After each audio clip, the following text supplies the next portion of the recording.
One day, he was involved in a traffic accident, and when he woke up, I had been reincarnated as a genius teacher at a magic academy. Named Chris. But whether it was a trick of the gods or fate, this person had a major flaw. In this world where every living being except monsters can use magic, he was an illegal player, someone completely unable to use magic. There was only one way to avoid being deemed a monster and executed: to fully play the role of a lazy, but secretly talented teacher and keep fooling the gifted students around him. However, maybe he played the role too well. At the beginning of the story we see Valdar Academy. And an announcement is made: Valdar Academy graduation representative, Michael Foxon. Michael Foxon, step forward. Michael Foxon comes forward and addresses everyone, and he says, "Hello, everyone. I'm Michael Foxon, a graduate of the second class of Valdar Academy." Then we see the protagonist of this story. He is sitting on a branch of a tree, and he is saying, "Hard to believe that the guy who used to stumble over simple greetings is standing here now. Well, from here, he just looks like a talking cotton swab or something, but really, no one else has hair that white except Michael. You've grown so much, Michael. Not that I actually taught you anything worthwhile as your homeroom teacher. Truly, there were countless events over those years. It was so hard staying in character beside the protagonist of a fantasy novel. But now I've completed the main quest. Goodbye to 3 years of over-the-top character settings. Now begins my long-awaited slow life." Then Michael Foxon says, "But I owe it all to someone worthy of being called a true mentor, Professor Chris." By the way, the name of the protagonist is Chris Doton. And Michael Foxon has just taken the name of that person, due to which he gets shocked, and he says, "Why is my name coming up?" And Michael Foxon further says, "If I hadn't met you, I wouldn't be who I am today. Thank you for never giving up on me, even when I was weak and pitiful, and for guiding me. I also know you have your reasons for not being able to stay at the academy any longer. So please, give me a chance to repay you. I'll follow you for the rest of my life." Chris Doton is in great shock and says, "No, no, no. You're the protagonist. Your story is just getting started. The whole world is waiting for you. Do you have any idea how many scouts came just to recruit you?" Michael Foxon further says, "And it's not just me. All of us, my classmates, trained by your hand, we've gathered here for one purpose: to follow Chris Doton. We, all 5 of us, pledge our loyalty to Chris Doton." Chris Doton gets stunted and says, "Wait, what is this situation? How did it come to this? I'm just an ordinary, powerless person from another world who can't even cast a single spell. Did I mess up the character settings?" Chris Doton tells about his story and he says, "This all started before I ever became a teacher at Valdar Academy, right after the car accident. That day, as my consciousness faded, something suddenly appeared in front of me. A system window opened in front of him, main quest. The Earth God's wish. A new life. 2. Something. Accept quest? Yes or no?" Chris Doton is looking at the system window in surprise, and he thinks, "What the heck am I seeing? Am I really about to die?" That's what I thought, until I saw that one word. I want to live. There's no way I'm dying here. My life is just getting started. In that moment, I chose to live. Without hesitation, I pressed the button. Yes. Then his eyes open inside the novel. He wakes up in a shock. A lady is standing in front of him, who is happy that Chris Doton has woken up. Chris Doton was surprised to see the things around him, and he thinks, huh? Wait, she can't see the message window? But more importantly, when Chris Doton heard his name from that lady, he was surprised. Then that lady gives Chris Doton his ID card and says to him, "Yes, Mr. Chris Doton. Here is your ID." Chris Doton looks at his ID card and it is written in it that he is a new teacher. His name is Chris Doton and he is also a teacher of Valdar Academy. And he says, "New teacher at Valdar Academy? Wait, this isn't even Japanese. Why can I read it? Today was supposed to be your first day. The entrance ceremony has already ended, but since it was a train accident, the Academy will understand." Train accident. Then he says to the lady, "Excuse me, could I borrow a mirror?" Then the system window opens in front of him. Main quest: the Earth Gods wish 1-to-1. Welcome. You have been reincarnated as Chris Doton, a new teacher at Valdar Academy. You will spend the next 3 years completing quests as Chris Doton. Chris Doton thinks, I've been reincarnated. No wonder those cheesy isekai lines felt natural. And Valdar Academy, that's from the fantasy novel I used to read for fun. The Strongest Demon King Hero, the story of a weak protagonist who awakens as a demon bloodline heir, sweeping aside all enemies with cheat abilities, and ends with world domination and a harem. Classic. But that was a while ago. I don't even remember how many chapters one read. Also, who the heck is Chris Doton?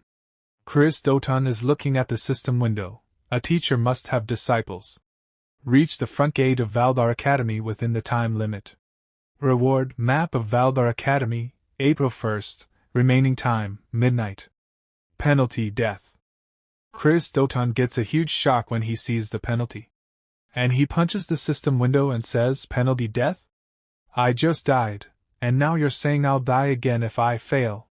The lady is shocked as she could not see the system window. Also, she cannot understand Chris Doton's problem, and she says, "Mr. Chris, you need rest." Wait, who are you yelling at? Next day, Chris Doton leaves for the academy, and he is mumbling on the way, and he says, "I forced her to discharge me early, but I'm still kinda sore. Also, starting out as a new teacher with barely any money sucks. Half my savings vanished at that clinic. So far, all I've figured out is that the currency is gold, and the academy is a half-day's walk from here. Also, who is Chris, really? Still, I've always wanted to try this." Status window open. And Chris Doton starts looking at his status. Fame, 0/shut-in mage, magic, S/human magic crystal, strength, F/good condition, agility, F/like a snail, defense, F/like a wet sheet of paper. Skill: illegal players cannot use skills. Chris Doton gets a little surprised and says, "What? 3 Fs and I can't use any skills? Okay, stats are one thing, but I can't use magic? And illegal? Did I reincarnate through a pirated version or something? This is bad. Really bad. In this world setting, the only beings who can't use magic are monsters. And I'm supposed to be a teacher at the continent's top academy? This isn't just bad, it's a death sentence. Maybe I should run away? At this rate, my last words are gonna be, can't use magic, but I swear I'm not a monster." But Chris Doton looks at the remaining time, which is just 23 hours 52 minutes and 48 seconds remaining. And so he says, I get it. Arg, I don't have time for this. This is my second chance at life. The one bit of luck. My fame is listed as shut-in mage, and I do have experience. I once got reported in an online game for too realistic role-playing. That just means it was good. So, I'll play this as the mysterious, super powerful mage who never shows her true strength. For 3 years, I will survive by pretending I'm the real deal. Then we see the gate of the Valdar Academy. A statue in the form of a monster key is guarding the gate, but he is getting very bored, and he thinks the entrance ceremony was a week ago, so no one's around. Then he feels something dangerous, due to which the stone statue starts sweating. When he looks ahead, he feels a dangerous aura which is coming from our protagonist. And he gets scared and he thinks, who's this guy? What immense magical power. Must be a teacher. I heard the new teacher got into a train accident. It's only natural for academy teachers to have monstrous power, but no. This is far beyond that. That scar on the forehead. Hair black as a wild beast's mane. Skin pale as moonlight, eyes sunken like midnight. This is death. Death itself, in human form. Those red-black eyes have seen countless ends. There's a void behind him, a heavy emptiness. Chris Doton stops in front of the monster and says to him, to post a mere pebble like me at the gate. It's a disgrace to the academy. The monster was scared. But still he says to the protagonist, "You there, state your name and purpose." The protagonist smiles and says, "New teacher. Chris Doton. Now open the gate." Then Chris Doton goes inside the academy. But he was very scared inside. And he says, "Phew, that was close. I seriously thought that was the end of me. Well, at least I made it on time. But hey, this character setup is actually kind of cool. I'll call it the totally unmotivated ultimate teacher. A deadbeat who naps in front of his students instead of teaching, but in truth, a battle-hardened, overwhelmingly powerful warrior. The kind of person who guides the protagonist with sharp, insightful advice. In his past, Chris lost someone dear to him because of his own mistake. He hit rock bottom, until the headmaster of the academy appeared before him. That's how he ended up reluctantly coming here. The most important part of this backstory? He's traumatized and refuses to take on a disciple again. But he's also arrogant, believing weaknesses like you all aren't even worth teaching. If you want to see my magic, then get stronger first. This could work. Chris Doton is so engrossed in his thoughts that he does not even realize that blood is coming out from his wound. And seeing his blood, he gets surprised and says, "Don't tell me. Did the wound reopen from the accident?" The moment I saw the blood, a wave of pain and dizziness hit me. Then only the system window opens in front of him again. "Quest complete, you received Valar Academy map for /1 as a reward." Chris Doton gets angry and shouts, "Is this a joke? Forget the map, give me something to heal myself. And with this setting, I can't even run to the infirmary." Then only a student comes behind Chris Doton and asks him if he is alright. Chris Doton turns back and looks at the student, and the student further says, "You're bleeding from the forehead. Looks like you're hurt." Looking at the student, Chris Doton thinks, that crest covering his cheek, this boy has a curse power. He's the protagonist of this story, Michael Foxon. He hasn't awakened yet, so his hair is still brown. Nervous and awkward, not a trace of the cheat-level power he'll have later. Still, I can't let my guard down. Stick to the plan. Be the totally unmotivated ultimate teacher. Then Chris Doton says to Michael Foxon, "Why are you here? Class 1's still in session, isn't it? What's a new student doing here?" Michael Foxon gets a little nervous, but he says, "I couldn't keep up with class, so the teacher told me not to come to the training grounds anymore." Chris Doton thinks, can't blame them. Right now, all Michael can probably manage is a basic fireball. The gap in skill between him and the others is obvious. Still, there's no excuse for a teacher to treat a student like that. Chris Doton says, "What a jerk." Michael Foxon gets scared after hearing this. He thinks that the protagonist used all this for him. So, his eyes get moist, and he says sorry to Chris Doton. But Chris Doton is shocked and he thinks, "Whoa, I wasn't even talking to you. Wait, are you crying?" Then Chris Doton says to him, "Ugh, this is a hassle. What class are you in?" At the same time he thinks, this is bad, I need to get him back to his classroom, fast. Then again the system window opens in front of him. Main quest. The Earth Gods wish 2-1. Today is your thrilling first day. As the new homeroom teacher for Class X, reach the classroom on time and conduct your first lesson. Reward, Valar Academy map, for halves, monkey keychain penalty. Death time remaining, 9 minutes and 48 seconds. Chris Doton thinks, even with a map, it's not like I know where to go. And based on everything so far, this has got to be my class. Michael Foxon fearfully says, "I am in Class X. Please spare my life." Chris Doton says to him, "Lead the way." And Michael Foxon fearfully says yes. And Chris Doton looks at him with sharp eyes and he says, "Did I stutter? I said lead the way." And now Michael Foxon gets very scared. After some time, Chris Doton has lifted Michael Foxon in his lap and he is taking him to Class 5. Then he reaches the class and puts Michael Foxon down. Michael Foxon is very scared. And there are 2 students in front of him, and they both say, "Whoa, Michael, don't freak out. Could you enter a room quietly for once? Geez, always trying to stand out. Just sit already." Just then Chris Doton enters the class. And then all the students feel something weird and everyone becomes silent.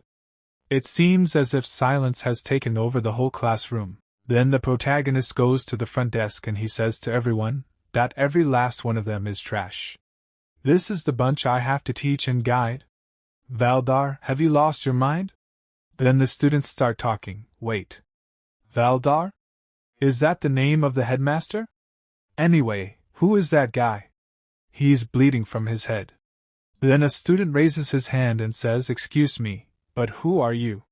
This area is off limits to unauthorized personnel." This student's name is Nika Tot, Class X's honor student. Seeing Nika Tot, Chris Doton thinks, "Alright, Nika. Michael's friend, if I remember." Then the protagonist tells his name as Chris Doton. And Nika Tot further says, "Ah. Right, you're the one who was late because of that accident. That's why you're bleeding." But Chris Doton asks him to be quiet. But he thinks, "I just missed my timing, that's all. Don't talk about it, it's embarrassing." Okay, I made a strong entrance, but now I need to actually teach to clear the quest. In reincarnation stories, you're supposed to start with preloaded knowledge. Why do I know nothing? No choice then. Then Chris Doton gets up from a square and writes something on the blackboard. And he wrote, "Self-study." And he thinks, "I'll wing it with the right attitude." Michael Foxon gets surprised when he sees that Chris Doton is telling them that now they will have to do self-study. And Chris Doton lies down comfortably on the chair and he starts sleeping. At the same time he thinks, "This is so pathetic it's embarrassing, but this is when I have to be bold. Act like you aren't even worth explaining things to." Some students say, "Did he just fall asleep right there? He really went with self-study on the first day. That's insane." Chris Doton totally agrees. "Is this even going to count as a lesson?" Just then a girl stands up and shouts, "Mr. Chris! If this is a joke, please stop. This is in terrible taste. You didn't even show up at the entrance ceremony. How dare you insult the sacred education of Valdar Academy?" On hearing the girl's voice, Chris Doton understands that her name is Angelina, who is a possible heroine candidate. And Chris Doton thinks, Angelina Sharif, one of the heroine candidates. They called her the Ice Princess, if I recall. And on the surface, she's a duke's daughter. On the surface, anyway. Most of the students here are nobles. Still, I get it. This must be unbearable for her. It might cause problems later, but as Chris right now, this is all I can say.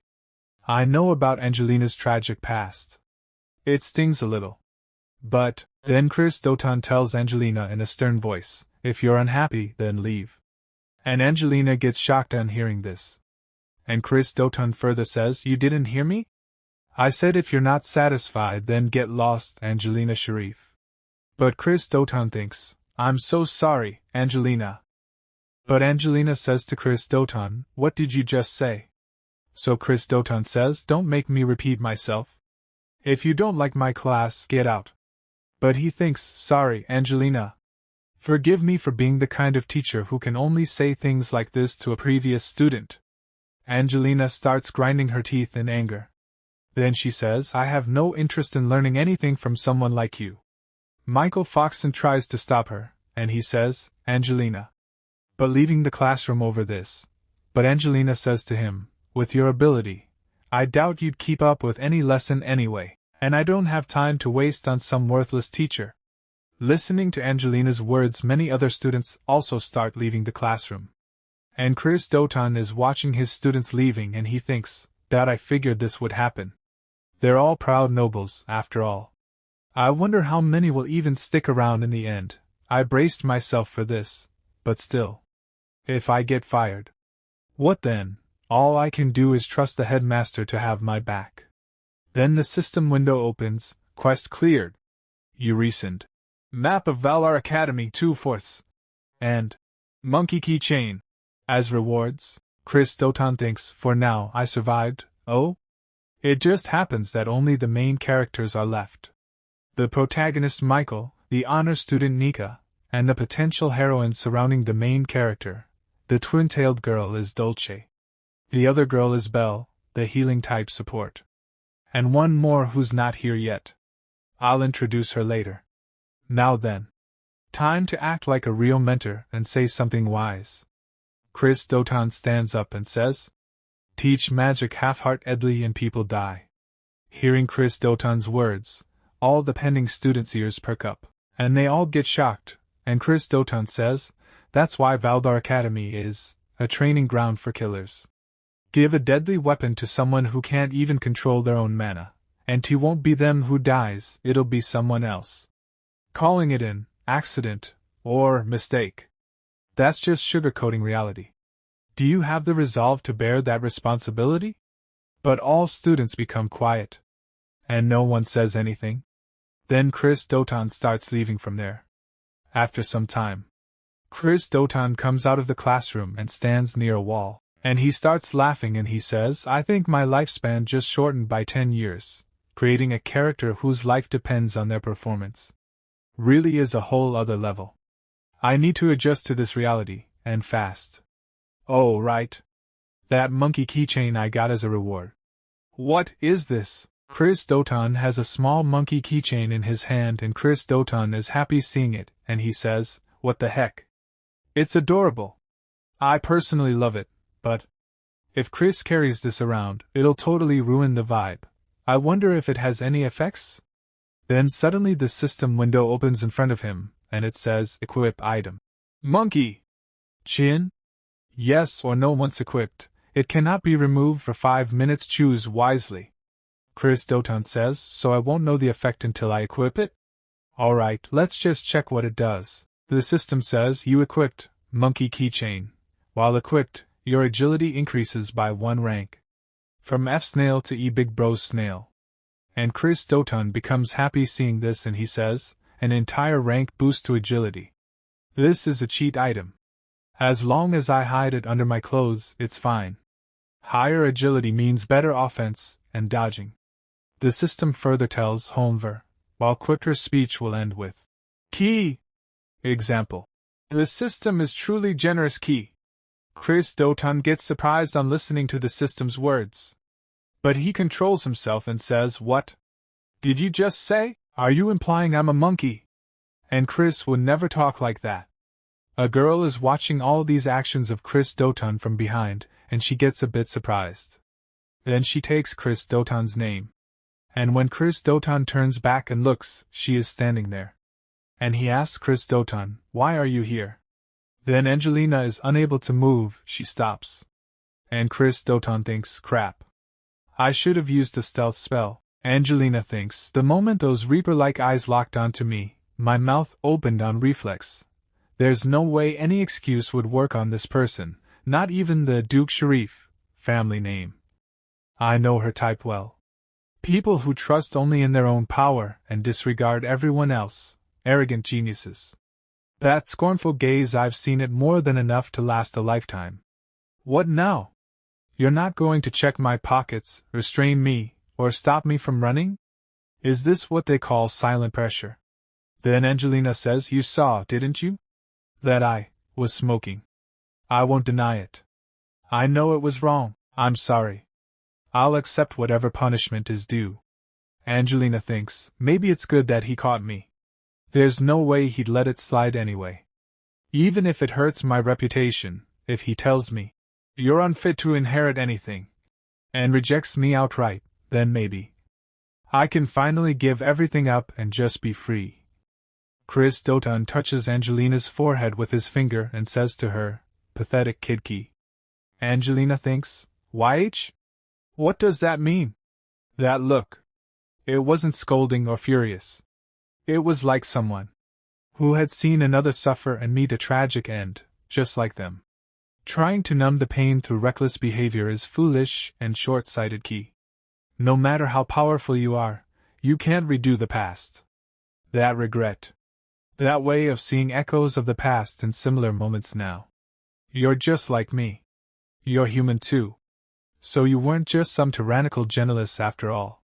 Then Chris Doton starts leaving. And Angelina gets surprised when she sees a monkey keychain near Chris Doton. And she thinks, that monkey doll doesn't match your appearance at all. You must have gotten it from someone important, or maybe it's a memento. I'm sorry.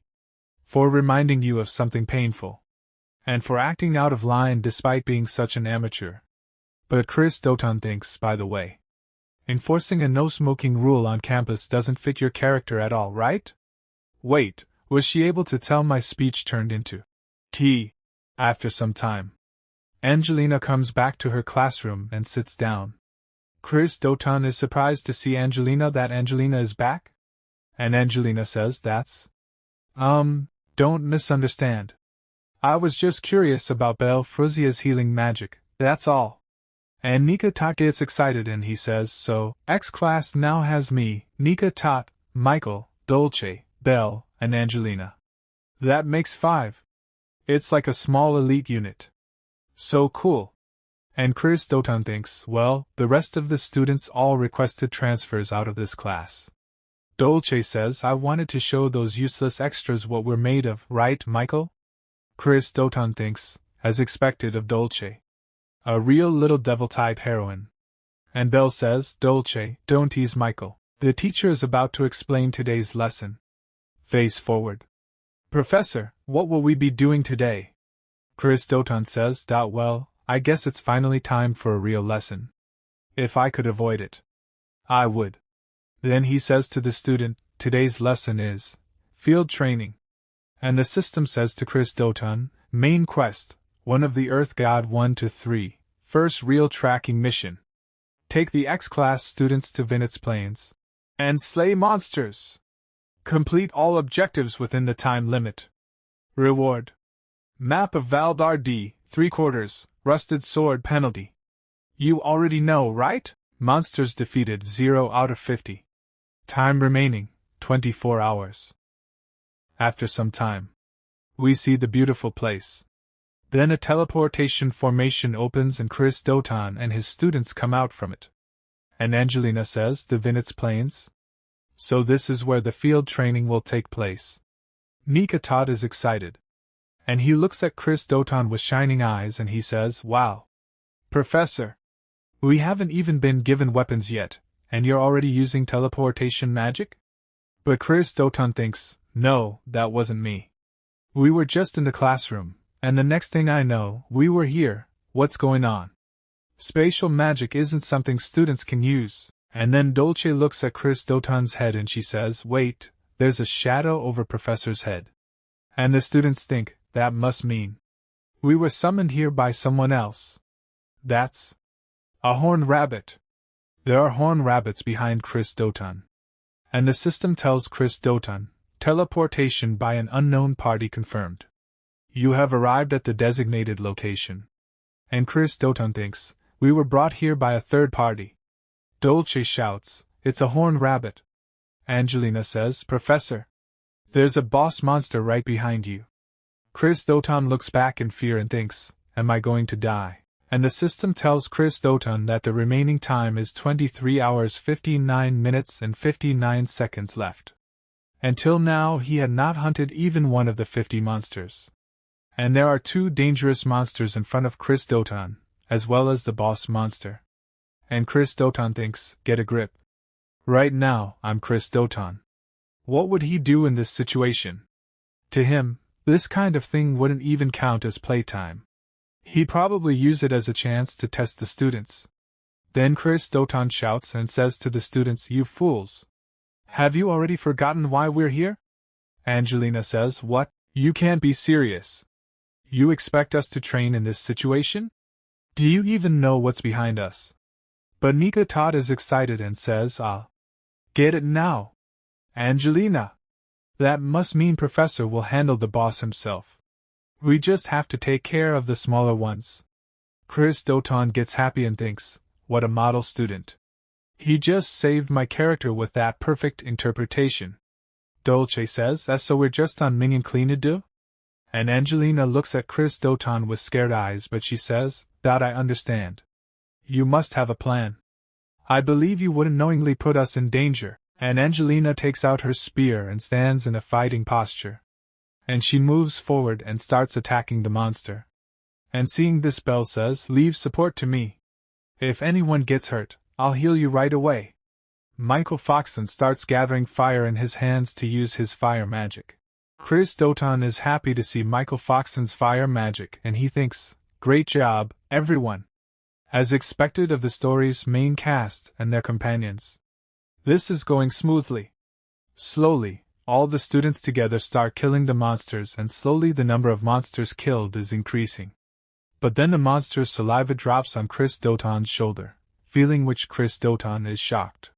When he turns back, there is a three-horned rabbit in front of him and Chris Doton gets a little scared after seeing it, and he thinks, right, I forgot that guy was here. Honestly, I'd rather pass out before I even feel the pain. No, it's too soon to give up. Even if I get eaten, there's still a chance I survive. If I fail this quest, I'll definitely die, so it's smarter to choose the first option instead.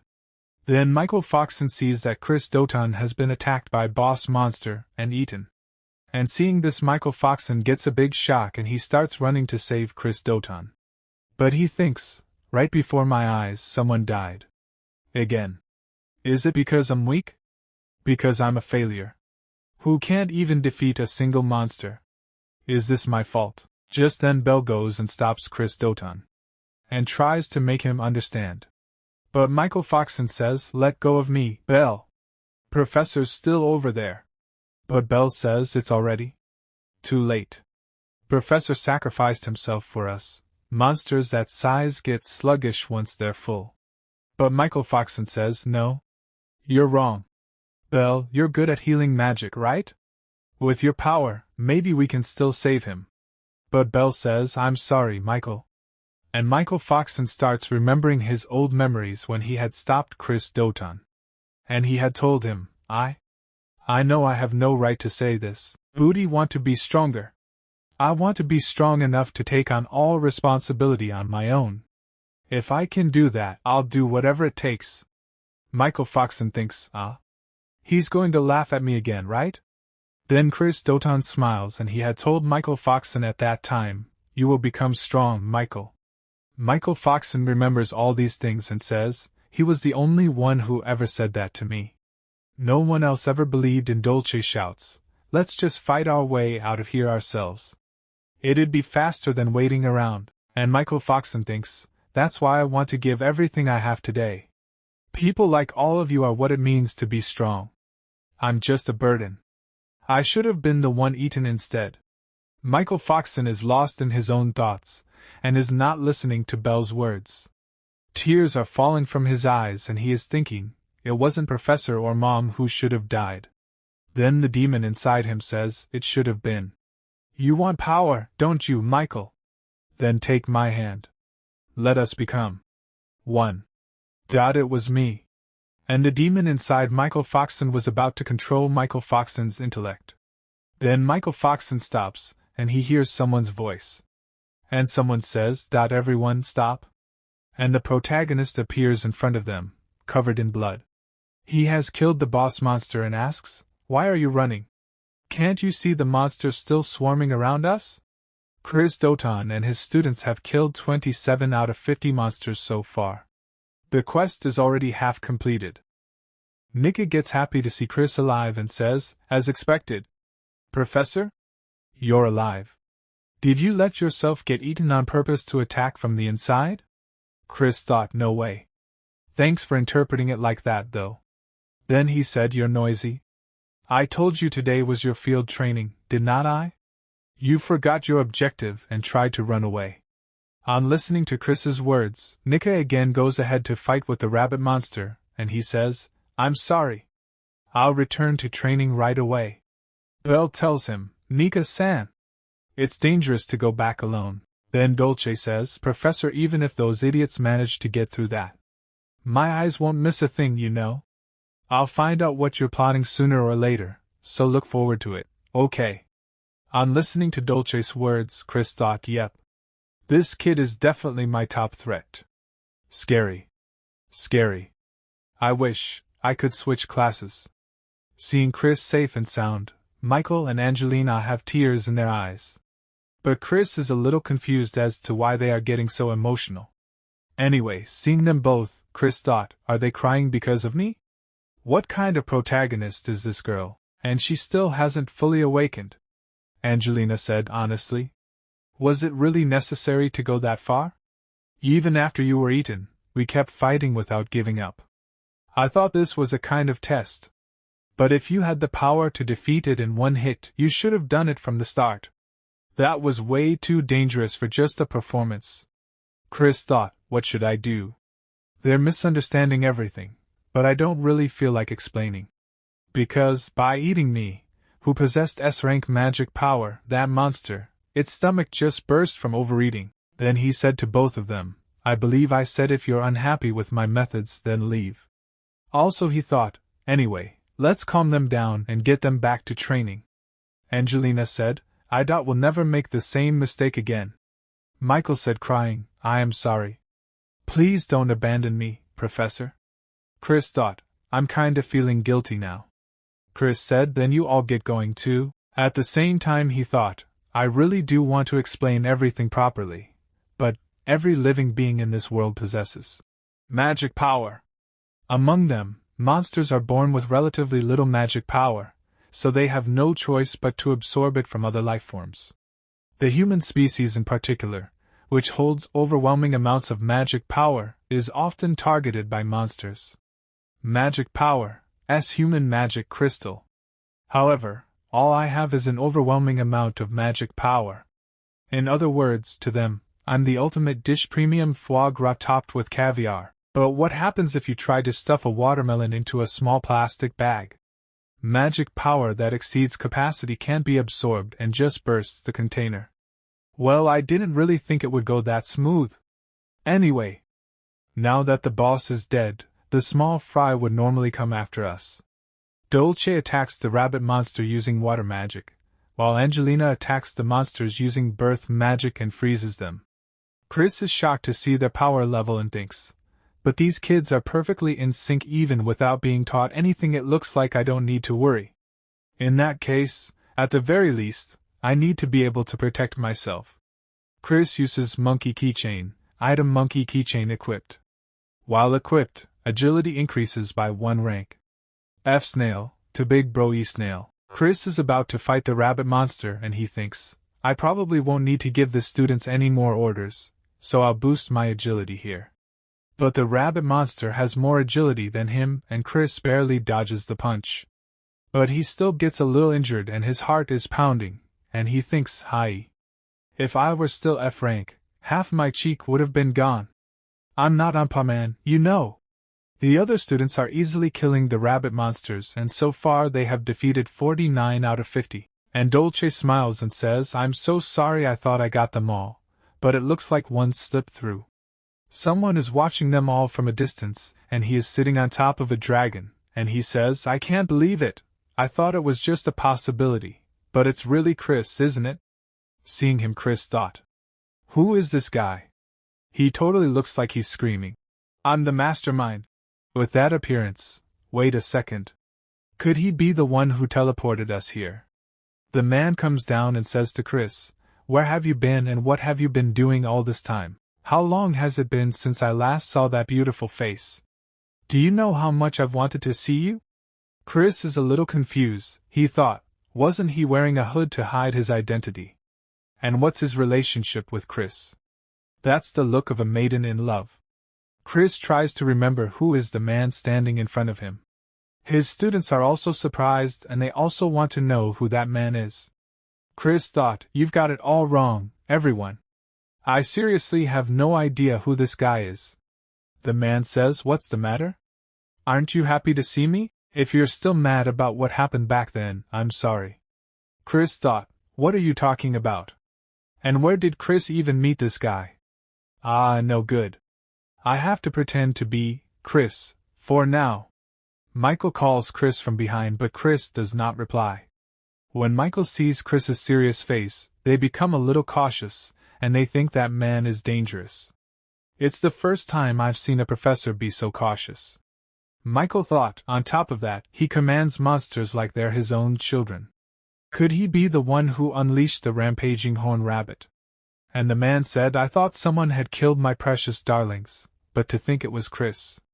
Michael thought if it weren't for the professor, I'd have been killed without a word. The man said the master said he wanted to check on the young master's progress. I was thinking about killing one of his friends right in front of him, but I never expected you to show up. Try to see things from my perspective too, okay? Chris's students get scared after hearing the man's words, but Chris asks them to remain calm. And the man further says, "You're the one who ruined my mission, so why have you been quiet all this time?" Well, I guess making excuses wouldn't suit you anyway. Michael thinks, Professor. Despite having such a face full of murderous intent, why do you just accept it without fighting back? Could it be because we're here? You can tell how furious that person is just from their aura alone. It's difficult even for Professor to defeat that person while protecting us. It's frustrating. I'm still nothing but a burden to the Professor. With my current power, I can only manage to finish off monsters that are already near death. Then the man says to Michael, "You're just following the master's orders too, so I won't get in your way." But if you smiled and said, "Good job," to me, it would lift my spirits. Michael thinks, but that person also seems to care deeply about the Professor. No, but look at Professor's eyes. This is just his selfish form of courtship. The man says, "If it's difficult, I'll set things up for you. You've always praised my face for being beautiful, after all." But then Chris summons the sword and points it at the man's neck, because of which the man gets surprised. Michael was nervous because Chris took action and placed the sword on the neck of that stranger. And he tries to understand what just happened. And he thought, what just happened? Where did that sword even come from? There are only a handful of people on the continent who can wield creation magic. But if it's Professor Chris, maybe it's not impossible. Then Chris said to the stranger, "What nonsense have you been spouting all this time? Talk in your sleep, you trash." The stranger gets a little nervous, but he says, "So you're still holding a grudge about that, huh?" Chris smiled, but inside he was nervous, and he thinks that I am saved. It's thanks to the protagonist defeating the 50th one. I can't tell you how much I wish for it in my heart. I was praying that even just one of those lying on the ground would be finished off. A little while ago. Michael was disappointed that his power level is not equal to Chris and that stranger. So he was sad, but he did the right thing by killing a monster. Due to which the task which Chris got from the system, of defeating 50 monsters, was completed. Due to which Chris got a reward from the system, and the system tells him, as a reward, you have obtained Map of Vital Academy, 3/4, and Ancient Sword. Remove the monkey key holder, and equip the rusty sword. And as soon as Chris gets the ancient sword, he asks the system to equip it quickly. And the rusty sword gets equipped. That is why Chris had the rusty sword in his hand, and he placed the sword on the throat of that stranger. And the system tells him about the rusty sword, which can cut through most things. Usable durability, 3/3. Chris says thanks to Michael, and he thought, thanks to him, I somehow managed to protect both my life and my dignity. Well done, Michael. Then the stranger said to Chris, doesn't seem like you're in the mood to talk today, so I'll come back another time. If you ever need help, you can always contact me through the master. But Chris said to him in harsh words, if you don't want your mouth torn open, then disappear already. But he thought, I'm really glad you quietly backed off. Then the stranger goes away from there. After he left, Michael looked at the students, and all the students were scared. Dolce said, man, I seriously couldn't even breathe. I ran out of mana. Michael asked if she is okay? But Chris does not answer him. He tells Angelina, send a messenger to the Angelina Academy. Tell them we need a carriage for our return. Angelina said, understood. In that case, I wish we had called for reinforcements sooner. But Dolce said, if only the teacher used spatial magic, it would have been over in a flash. Chris did not answer Dolce's question. Instead, Michael said, Miss Dolce is just tired, and maybe she wants some time to think about things. Hearing Michael's answer, tears came in Chris's eyes, and he thought, I'm really glad you were here today, Michael. Then, all members of Class X returned safely. The next day, Chris is completing his daily routine, but he thought, starting off hard, What kind of life has Chris lived up to now? I thought about it on the way back. That bandaged guy is probably the character named Maria. But there aren't many who can create chimeras or control monsters. There was no visual description of them in the original story, being followed by someone that obviously shady. I can only sense trouble coming. What Chris had thought happens exactly like that. There is a man in front of him, seeing whom Chris is confused. By the way, this character's name is Eugene, who is the homeroom teacher of Class Y. And he said hello to Chris and said, "You haven't had lunch yet, right? I did not see you in the cafeteria." Chris thought, looking at Eugene, all right. Him too. What happened during this field training was so abnormal that the students of Class X were summoned immediately by the principal. However, for some reason, the principal's decision was to reinforce the defense magic circle and to impose a gag order regarding the incident. And also, one person was assigned to monitor me. It's this narrow-eyed teacher. The principal probably realized the person who approached me was part of the Demon Lord's army. And since there's a chance I'm colluding with them, he assigned this guy to watch me. Over a decade ago, the Demon King was defeated by the Holy Emperor and is believed to have vanished from this world. But just like in every fantasy cliché, he's been lurking in the shadows, scheming his resurrection. The protagonist holds himself back and takes revenge on them. That's the premise behind the strongest Demon King hero in this story. I'm in a tricky position, caught between the principal, who's on the Holy Emperor's side, and the Demon Lord's army. If I get on this guy's radar, I'm seriously screwed. Eugene asked Chris, "What do you say? Want to have lunch together?" But Chris said, "You've been babbling non-stop. You're such an eyesore, so disappear already." Eugene said, "I see. Was my voice too loud? Then, how about this volume? I actually get told a lot that I have a nice voice." Seeing Eugene's weird antics, Chris gets very angry inside, but he controls his anger and thinks, "Ha! Is this guy a pervert too? Everyone around me likes this or what?" And Chris said to Eugene in harsh words, "I said shut that mouth of yours." But Eugene laughed at Chris's words and said, "Well, that would be difficult." "Well, that would be but if you were to cover them with your own hands, teacher." Chris said, "Shove your own fist in your mouth." Then Chris gets a new quest by the system. Wish of the Earth God 1-4, building relationships with fellow teachers is also important. Try inviting a fellow teacher to hold a joint class. Rewards 1. Map of Vital Academy for 4ths 2. Rotten Mandragora route, *, if you fail, you die. Remaining time, 48 hours. Chris thought, they're not even trying to hide their malice anymore. Do it or die is basically the default now. At this point, I have no choice but to use this guy. He's the homeroom teacher of neighboring Class Y. He has the most students who transferred from Class X. But how am I supposed to bring up something like that while staying in character? It's not like I'm a tsundere character. No, wait. The quest says to hold a joint class, but it doesn't say we have to become friends. In that case, there's no need to force myself to act nice. Then Chris said to Eugene with a serious face, "Hey you. Because of you, I wasted 5 whole minutes of my time. I'd love to make you pay for that right now, but may my master come to love many more things. If that happened, that child would end up sad." Chris felt a little cringy while saying all this and thought, ugh. Even though I made this backstory myself, it's so painfully cringy. Chris continued and said, "If you want to get close to me that badly, let's have a match. The trash you were teaching and the scum I raised. We'll see who is better." At the same time he thought, of course he wouldn't refuse. The principal ordered him to approach me and to extract information that altered all. Eugene asked, "Do you mean a match between our students?" Chris said, "If I win, don't ever show your face in front of me again." Eugene thought for a while and then said yes. And smilingly said, "You come up with surprisingly fun ideas. Then if I win, will you treat me to a meal?" Chris thought, why is he so obsessed with food? It's such a mystery.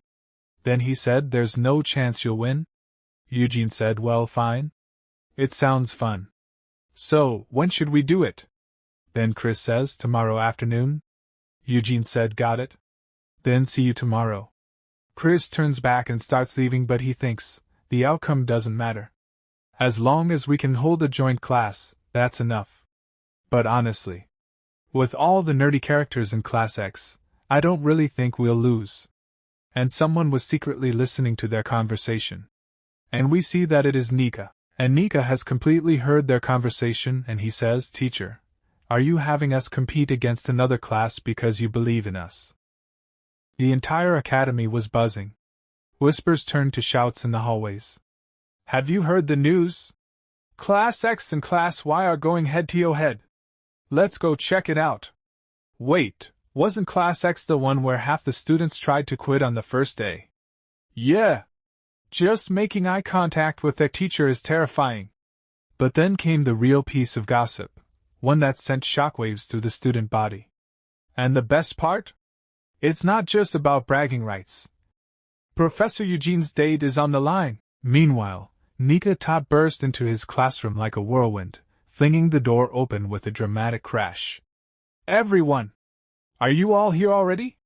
Inside, his 4 closest classmates looked up in surprise.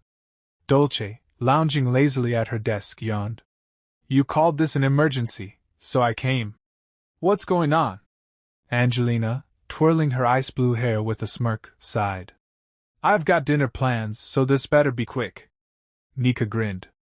"I'm sure you've already heard, we're going up against Class Y." Angelina shrugged. "Yeah, teacher said she'd explain it again, but there's gotta be more to it than that, right?" Nika leaned in, voice lowering conspiratorially. "Bet you didn't hear this part. If we lose, Professor Eugene gets to go on a date." The room fell silent. Wide eyes. Jaws dropped. "Wait, what?" Dolce choked. Angelina laughed in disbelief. "Haha, wait, are you serious? You sure you didn't mishear or just imagined it?" Nika crossed his arms, puffing out his chest. "I'm a tot. And tots don't lie. I overheard them myself. They were talking about it." Michael, usually quiet, perked up. A date? With our teacher?" Dolce added with a teasing grin. "I mean, technically eating out with someone of the opposite sex is a date, right? But this is the first time anyone's heard anything like that about Professor Eugene." Angelina mused aloud. "True. I always figured he was more of a lone wolf." Nika slammed his fist into his palm. And then Professor Chris totally snapped, said if Class X wins, don't ever show your face again. That means Professor Eugene believes in us. We gotta go all out and make him proud. So basically, we can't lose, understood? Michael's eyes blazed. Okay, I am curious about the date.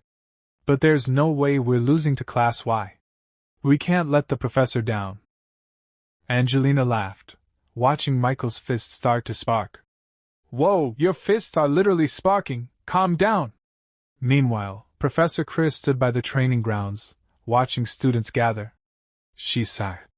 This whole date thing's gotten way out of hand. Across from her, Professor Eugene approached with his usual unreadable expression. Chris eyed the difference between their classes. Just look at that numbers gap. There's no way this is balanced. Eugene spoke first. Are you familiar with the match format? One-on-one duels.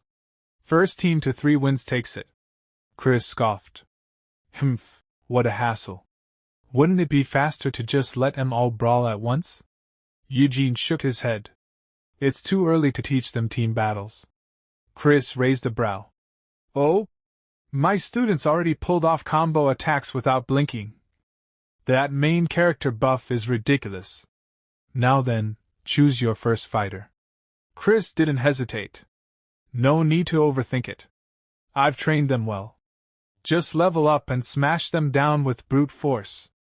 Nika taught. Nika saluted, grinning ear to ear. Yes, sir. I'll return with victory in hand.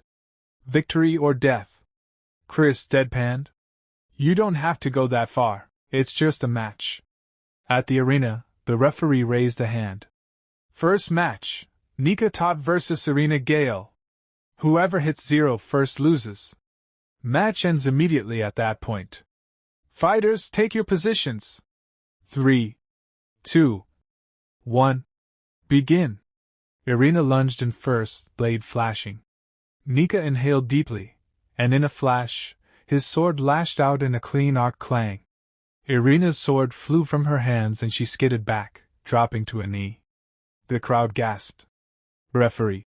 Class X's Nika Tot wins the first round. Nika jogged over to Irina, offering his hand. You okay? Here, I'll help you up. She gritted her teeth but smiled. I'll win next time. Chris's eyes widened. What the? Why isn't anyone else shocked? She overheard the other teachers chatting. Not bad. Well, it is the Tots. I'd expect no less. Chris nearly choked. Wait, what? That's tank-level damage, from a support class? Michael, off to the side, beamed. Nika's gotten crazy strong already. Chris sighed in relief. Phew, glad I'm not the only one freaking out. Eugene smiled. All right, who's next? Chris smirked. Just pretend to think it over. I already know who. Angelina. Angelina snapped to attention. Understood. I'll easily claim another win. Chris planned ahead. We'll wrap this up cleanly. The Twin-Tails girl will finish it. No need to send in the healers or newbies. Michael looked at Chris with puppy dog eyes. Please, give me a chance. Dolce giggled, catching on. Why is he staring at me like that? Referee. Second match, begin. Angelina summoned her shimmering ice spear and charged. Her opponent parried, but Angelina's relentless assault pushed them back. The teachers watching murmured, as expected from the heir of the Sheriff family, classic ice magic. Chris's jaw dropped. Whoa, all those sparkles and crashes, it looks so damn cool. With a final thrust, Angelina's ice spear struck true, sending her opponent sprawling. Referee. That's enough. Class X's Angelina Sheriff takes the win. Angelina grinned proudly. Naturally. She turned to look at Chris with smug, expectant eyes. Why does she look like my family's dog when it's being smug? I want to praise her, but I gotta stay in character. Chris barked. What are you waiting for? Get back here! Now. Angelina flinched. I was already on my way. Eugene folded his arms. One more win, and it's over for us. Chris cracked her knuckles. Let's finish this cleanly. Dolce. Dolce skipped forward, beaming. Professor! I'll tie them down for you. Dolce suddenly raised her hand and announced loudly. I forfeit. Everyone nearby was caught by surprise. Nika's eyes widened in shock as she quickly spoke up. Eh? Why? Did you suddenly feel unwell or something? You're not thinking of letting the teacher go on a date or something, are you? Hearing this, Chris also turned his head, surprised. He thought to himself, What's a date? Well, whatever. Let's just hear her reason first. Chris then asked directly, Did you get cold feet? But Dolce shook her head with a carefree grin. Nah, it's not like that. I just thought it would be unfair. I mean, it's against the rules for me to participate in a one-on-one match, right? Chris furrowed his brow slightly, his mind spinning. Well, that's certainly true, he admitted internally. This kid has an invisible sixth member of the protagonist's party. After all, she has her twin sister with her. However, that fact was supposed to remain an absolute secret. Due to various complicated circumstances, no one else was supposed to know about Dolce's twin. What are you planning? Chris wondered warily. Dolce then turned toward Michael with a bright, teasing smile and said, So win in my place, okay. Michael. Chris sighed inwardly. As I thought, she's trying to score points. She probably thinks she's giving the protagonist a chance to shine. Well, it's not a problem to lose once or so. He then called out to Michael. Michael! Are you prepared? Michael clenched his fists tightly, his expression full of determination. Yes. I'll give it my all and definitely secure victory. Well, it's just a match between students, Chris thought, somewhat reassured. It should be fine. Now, the match officially began. Michael stepped into the arena. Standing in front of him was a menacing-looking student with a cruel smirk on his face. The academy bully. The bully sneered. "Hey, Michael, you cursed, disgusting commoner. You should be grateful that I'm your opponent." The moment Chris saw that student's face, his eyes widened in horror as a cold sweat ran down his back. "Oh no. I forgot. There are mob characters who bully the protagonist." The bully stepped forward, provoking further. "Hey, don't just stand there silent. Say something, will ya?" But Michael remained silent, his face stiff, unable to respond. Chris clenched his fists. It can't be helped that there are characters who provoke the protagonist in this setting. But now is not the time. The bully, sensing Michael's hesitation, grinned maliciously and delivered a cruel, unforgivable blow. "How does it feel to come to the academy after killing your mother, you piece of trash?" Michael's entire body tensed, his expression twisted in pain and anger. A sharp headache struck him. "Don't say that," he managed through gritted teeth. Chris's nerves were on edge. It wasn't just his magic power that increased after that incomplete awakening the other day. That was something different from an awakening. A concerned teacher nearby leaned in and asked, "What's wrong? Are you okay, kid?" Michael gritted his teeth harder, glaring at the bully. "No good. Quickly run away," he warned in a strained voice. Seeing Michael's condition rapidly deteriorating, Chris's heart pounded. That's a sign of going berserk. But the foolish bully ignored him and scoffed. "Huh? What are you saying? Just stay still. I'll take you down in one hit." Chris could feel his nerves fraying. This is bad. Now's not the time to worry about character roles. Without hesitation, he shouted loudly to the entire arena. "Match cancelled!" But it was too late. A dark, ominous energy began pouring out of Michael's body, surrounding him like a thick, malevolent fog. The evil aura grew thicker and thicker, crackling in the air. Teachers and students alike stared in horror. Chris's face went pale as fear gripped him. It's over. He's completely turned into a monster now. The sinister, demonic presence around Michael intensified. His face twisted, his real, monstrous side, hidden beneath his usual gentle appearance, was now visible to all. A collective scream echoed across the arena. "Monster! Monster!" The students panicked and began shouting in terror. The bully who had mocked him earlier was now trembling in fear, his voice quivering as he pleaded. Please! Help me! Somebody!" Michael's monstrous form slowly stepped forward toward the bully, his eyes glowing with hatred. At that moment, a familiar ding sound echoed in Chris's mind as a system notification appeared before his eyes. Quest difficulty may change depending on the situation. Please successfully complete the class as a teacher. Chris gritted his teeth in frustration. Every single time, they push unreasonable demands on me. They want me to stop the protagonist's rampage, with my own hands. He knew he had no other choice. Without wasting a moment, he quickly moved toward Michael. The students watching gasped in shock. Teacher Chris! Chris clenched his jaw. The only saving grace is, this place is designed so that no one dies. Plus, that kid probably still has some reason left.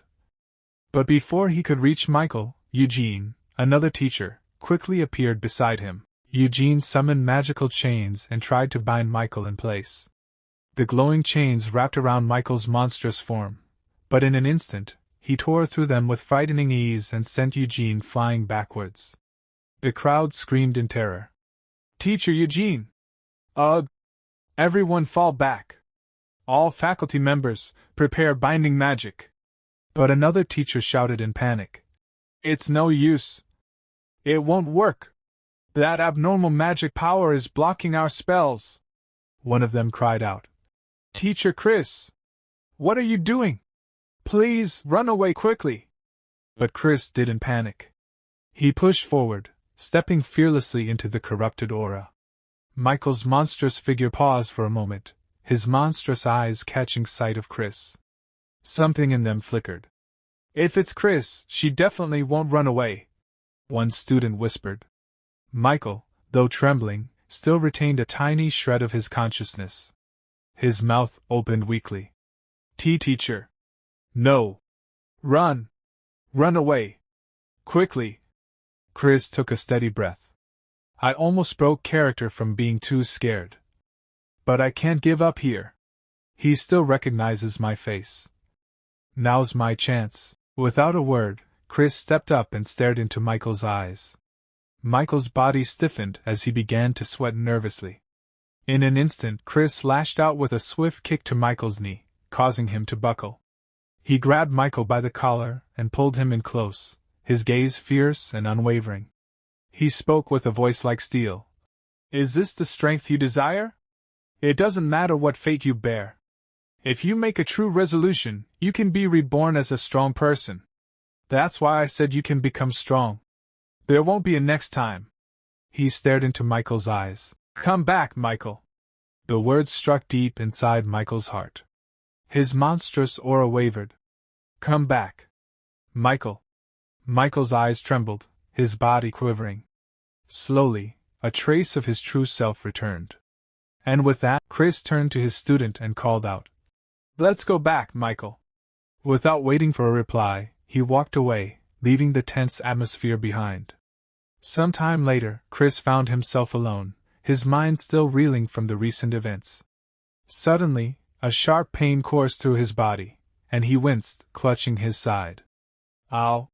That hurt! He groaned, his voice tight with pain. I'm gonna die! That's totally right? Just then, a familiar chime sounded, and a translucent system window shimmered into existence before him. Quest completed. You received the Dalua Academy map for 4th Rotten Mandragora route. The map has been updated. Location detection feature unlocked. Rotten Mandragora route. Consumable. Effect: recovery speed increased by 200%. Side effect: Wish of the Earth God. You've completed all of Chapter 1 of the quest. Chris sighed deeply, muttering to himself. I left those students behind, and that creepy slit-eyed guy too. But I guess I did get some rewards out of it. The Vidalua Academy map, and now I've unlocked location detection. He paused, furrowing his brow. Still, I'm worried about Michael, but... He crouched down near a doorway and cautiously peeked inside a dimly lit room. His heartbeat quickened, but he forced a casual expression onto his face, masking his concern with a thin veil of indifference. It doesn't really fit my character to get involved, he thought. Let's just say it's because I have trauma from losing a student. As he steeled himself to leave, a calm voice echoed from inside the room, startling him. I knew you'd come, the voice said warmly. You really are a kind person. Please come in. Chris's eyes widened, recognizing the voice. He stepped inside, where Eugene awaited him with a faint smile. That was a reckless move, Chris scolded, his voice sharp, though not entirely devoid of concern. Eugene let out a short laugh. Ah, so you noticed? He replied, a glimmer of amusement in his eyes. Chris's gaze narrowed as a memory surfaced. Come to think of it, when he jumped in earlier, he didn't cast any defensive magic, did he? Did he really go in with just his body? Is he seriously that dumb? Eugene, as if sensing his thoughts, shrugged nonchalantly. I was confident I wouldn't die, and if it let me earn a favor from you, it was a small price to pay. So, about our bet. Eugene continued, his grin widening. Technically, Class X has more wins. Chris shot him a deadpan stare. Obviously you lose. Eugene feigned contemplation for a moment, then burst into laughter. Then how about this? I'll treat you to celebrate your win, Professor. Chris folded his arms. Aren't you forgetting the conditions of the bet? Eugene winked. Well, I hit my head, so I might have forgotten.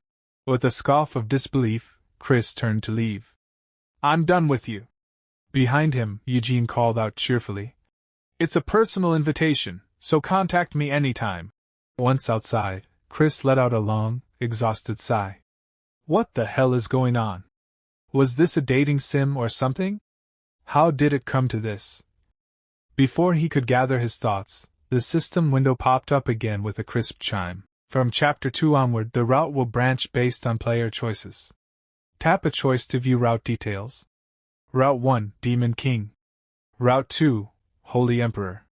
Route 3, none of the choices. Chris squinted at the screen. What kind of choices are these, and why is there a tiny heart icon on the side? He tapped the explanation button. Demon King Route. You've infiltrated Vidalia Academy as a spy for the Demon King. Your mission is to recruit Michael Foxon to the Demon King's side and conquer the world. Characters on the Demon King's side will be friendly. Characters on the Holy Emperor's side will be hostile. Chris grimaced. Turning the protagonist into a demon army member, huh? He switched to the next explanation. Holy Emperor Route. You've betrayed the Demon King and decided to raise new talent at Vidalia Academy. Your mission is to make Michael Foxon swear loyalty to the Holy Emperor and stop the Demon King's resurrection. Characters on the Demon King's side will be hostile, characters on the Holy Emperor's side will be friendly. So you raise Michael as a Holy Knight instead, Chris muttered. Then came the final option, none of the choices. Seriously? Indecisiveness gets you hated, you know? Not recommended for the incompetent. Characters on both the Demon King and Holy Emperor sides will be hostile. Chris sighed, rubbing his temples. So I have to pick a side? Well, yeah, it's safer to belong to a group if you want to survive, but if I choose the Holy Emperor route, I'll have to deal with fanatics like Maria. And if I pick the Demon King route, that perverted slit-eye will turn against me, right? I hate both of them. After a long pause, Chris jabbed his finger at the final option. Guess there's only one choice. Route selected. Good luck. No turning back now. Chris drew in a deep breath and thought to himself, I don't regret this choice. The flap of a butterfly's wings can sometimes stir up a storm. Wait, just a sec. I'm a legitimate main character, right? So why am I getting kicked out of my workplace? The next day arrived too soon. Professor Chris, a staff member called out. You're on leave starting tomorrow, right? The headmaster said you're taking a month-long break, so I'll be taking over Class X. Chris's eyes widened in disbelief. What did you say? A dreadful realization dawned on him. The reason they're suddenly forcing me on leave despite all my usual freewheeling. Holy Emperor side characters grow suspicious of you. Could this be because of the route I picked? A quick check of his status confirmed it. Route, none of the choices. Chris Doetin. Fame 10. Rumor. A suspicious person. He let out a sigh. Well, it did say people would grow suspicious, but the other routes came with way more risk. Besides, Chris is supposed to be the kind of character you can never tell what he's thinking. Didn't think I'd get kicked out though. The Demon King route is out of the question, and the wording in the Holy Emperor route, swear loyalty, bothers me. Fanatics show up in the original story too, and there's no guarantee Michael won't become one. And thanks to this damn setting, I can't even beg them to let me undo it. Let's just treat this like a nice vacation. Then, another system notification appeared before him. Wish of the Earth God. 2-1. Did you know, it's almost time for Parent Observation Day? Chris paled. That's news to me. The system continued mercilessly. The students' parents are dying to know how their tuition money is being used. As a professor living off their money, it's your duty to make Class X's observation day a success. On failure, 72 hours 00 minutes. Chris clutched his head in horror. You've got to be kidding me. Elementary school? I mean, can I even teach a class that's presentable? No, more importantly, right now I'm... He stared blankly ahead. Becoming a NET. A determined look crossed his face. This isn't the time to be calling it a vacation. I will return to work within 72 hours. For the sake of my survival. A while later, Chris's students were all seated in their classroom. Michael, surprised, turned to Bella and asked, Master's on leave? Bella nodded and replied, Yes, it seems a temporary master will be assigned for now. I don't know the reason though. Dolce scoffed. He probably got fed up and bailed. Honestly, he was never the kind to be tied down by teaching. I bet he just got sick of us. Angelina glared at her and scolded. Stop it. It's cowardly to badmouth someone when they're not here. Michael grinned. Saying that with a face like yours isn't very convincing, princess. Angelina's eyes welled up, on the verge of tears. What's wrong with my face? She snapped. Bella tried to ease the tension. Maybe he just needed some rest, or perhaps something unavoidable happened. At that, Nika suddenly stood up. That's right. Master took responsibility for the recent incident. As soon as Nika blurted it out, Bella smacked him on the shoulder, forcing him back into his seat. Both Angelina and Bella then glanced toward Michael, who was unnervingly quiet. His expression was heavy, and it was clear something was weighing on his mind.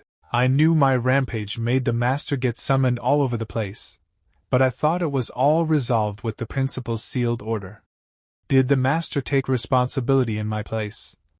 If a person truly resolves themselves, they can be reborn as a disciple, and yet I haven't even thanked him. Michael muttered under his breath.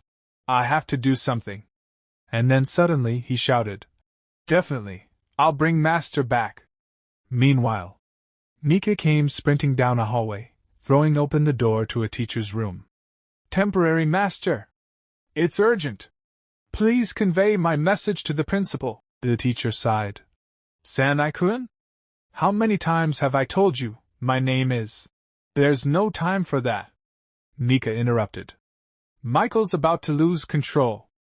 The teacher pressed a hand to her forehead, muttering to herself, how many times has it been now?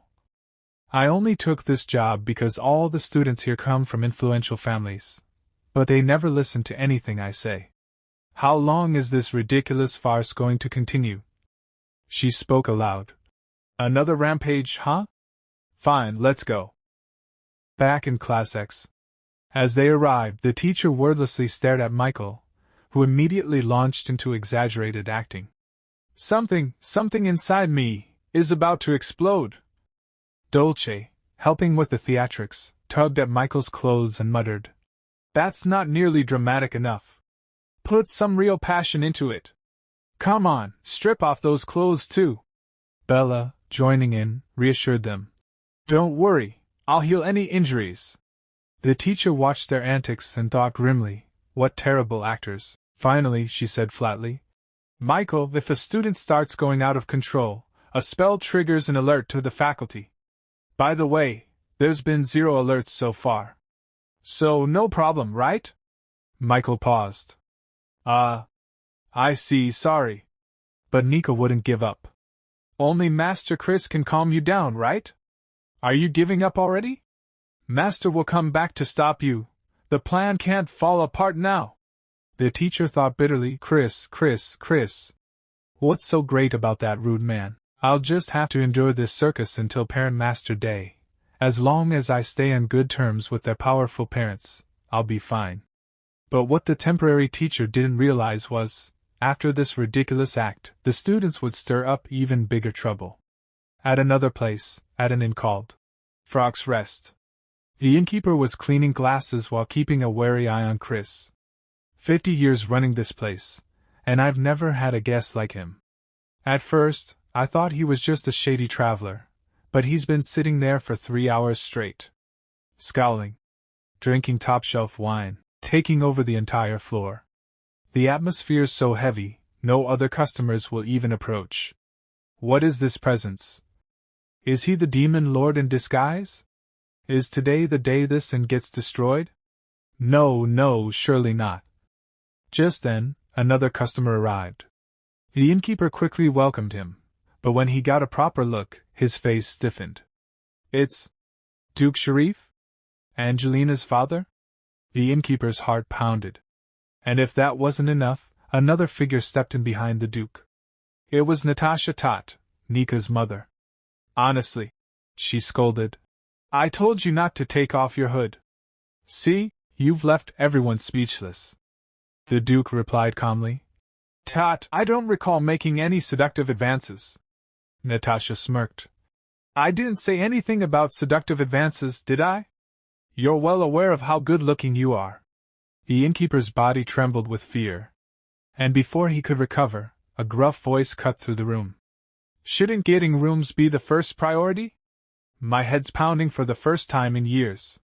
The voice came from a short, red-haired man, Henry Bright, Dolce's father. Finally, someone normal-looking, the innkeeper thought with relief. Henry spoke. 3 rooms. Will 3 high-grade magic crystals be enough?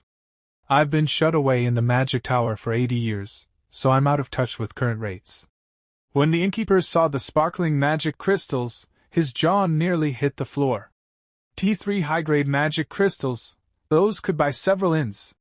And did he just say 80 years? Oh gods, what day is it today?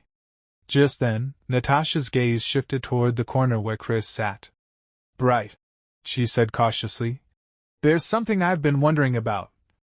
She stepped forward, unsheathing her sword and pressing it to Chris's neck. Your killing intent has been leaking since earlier.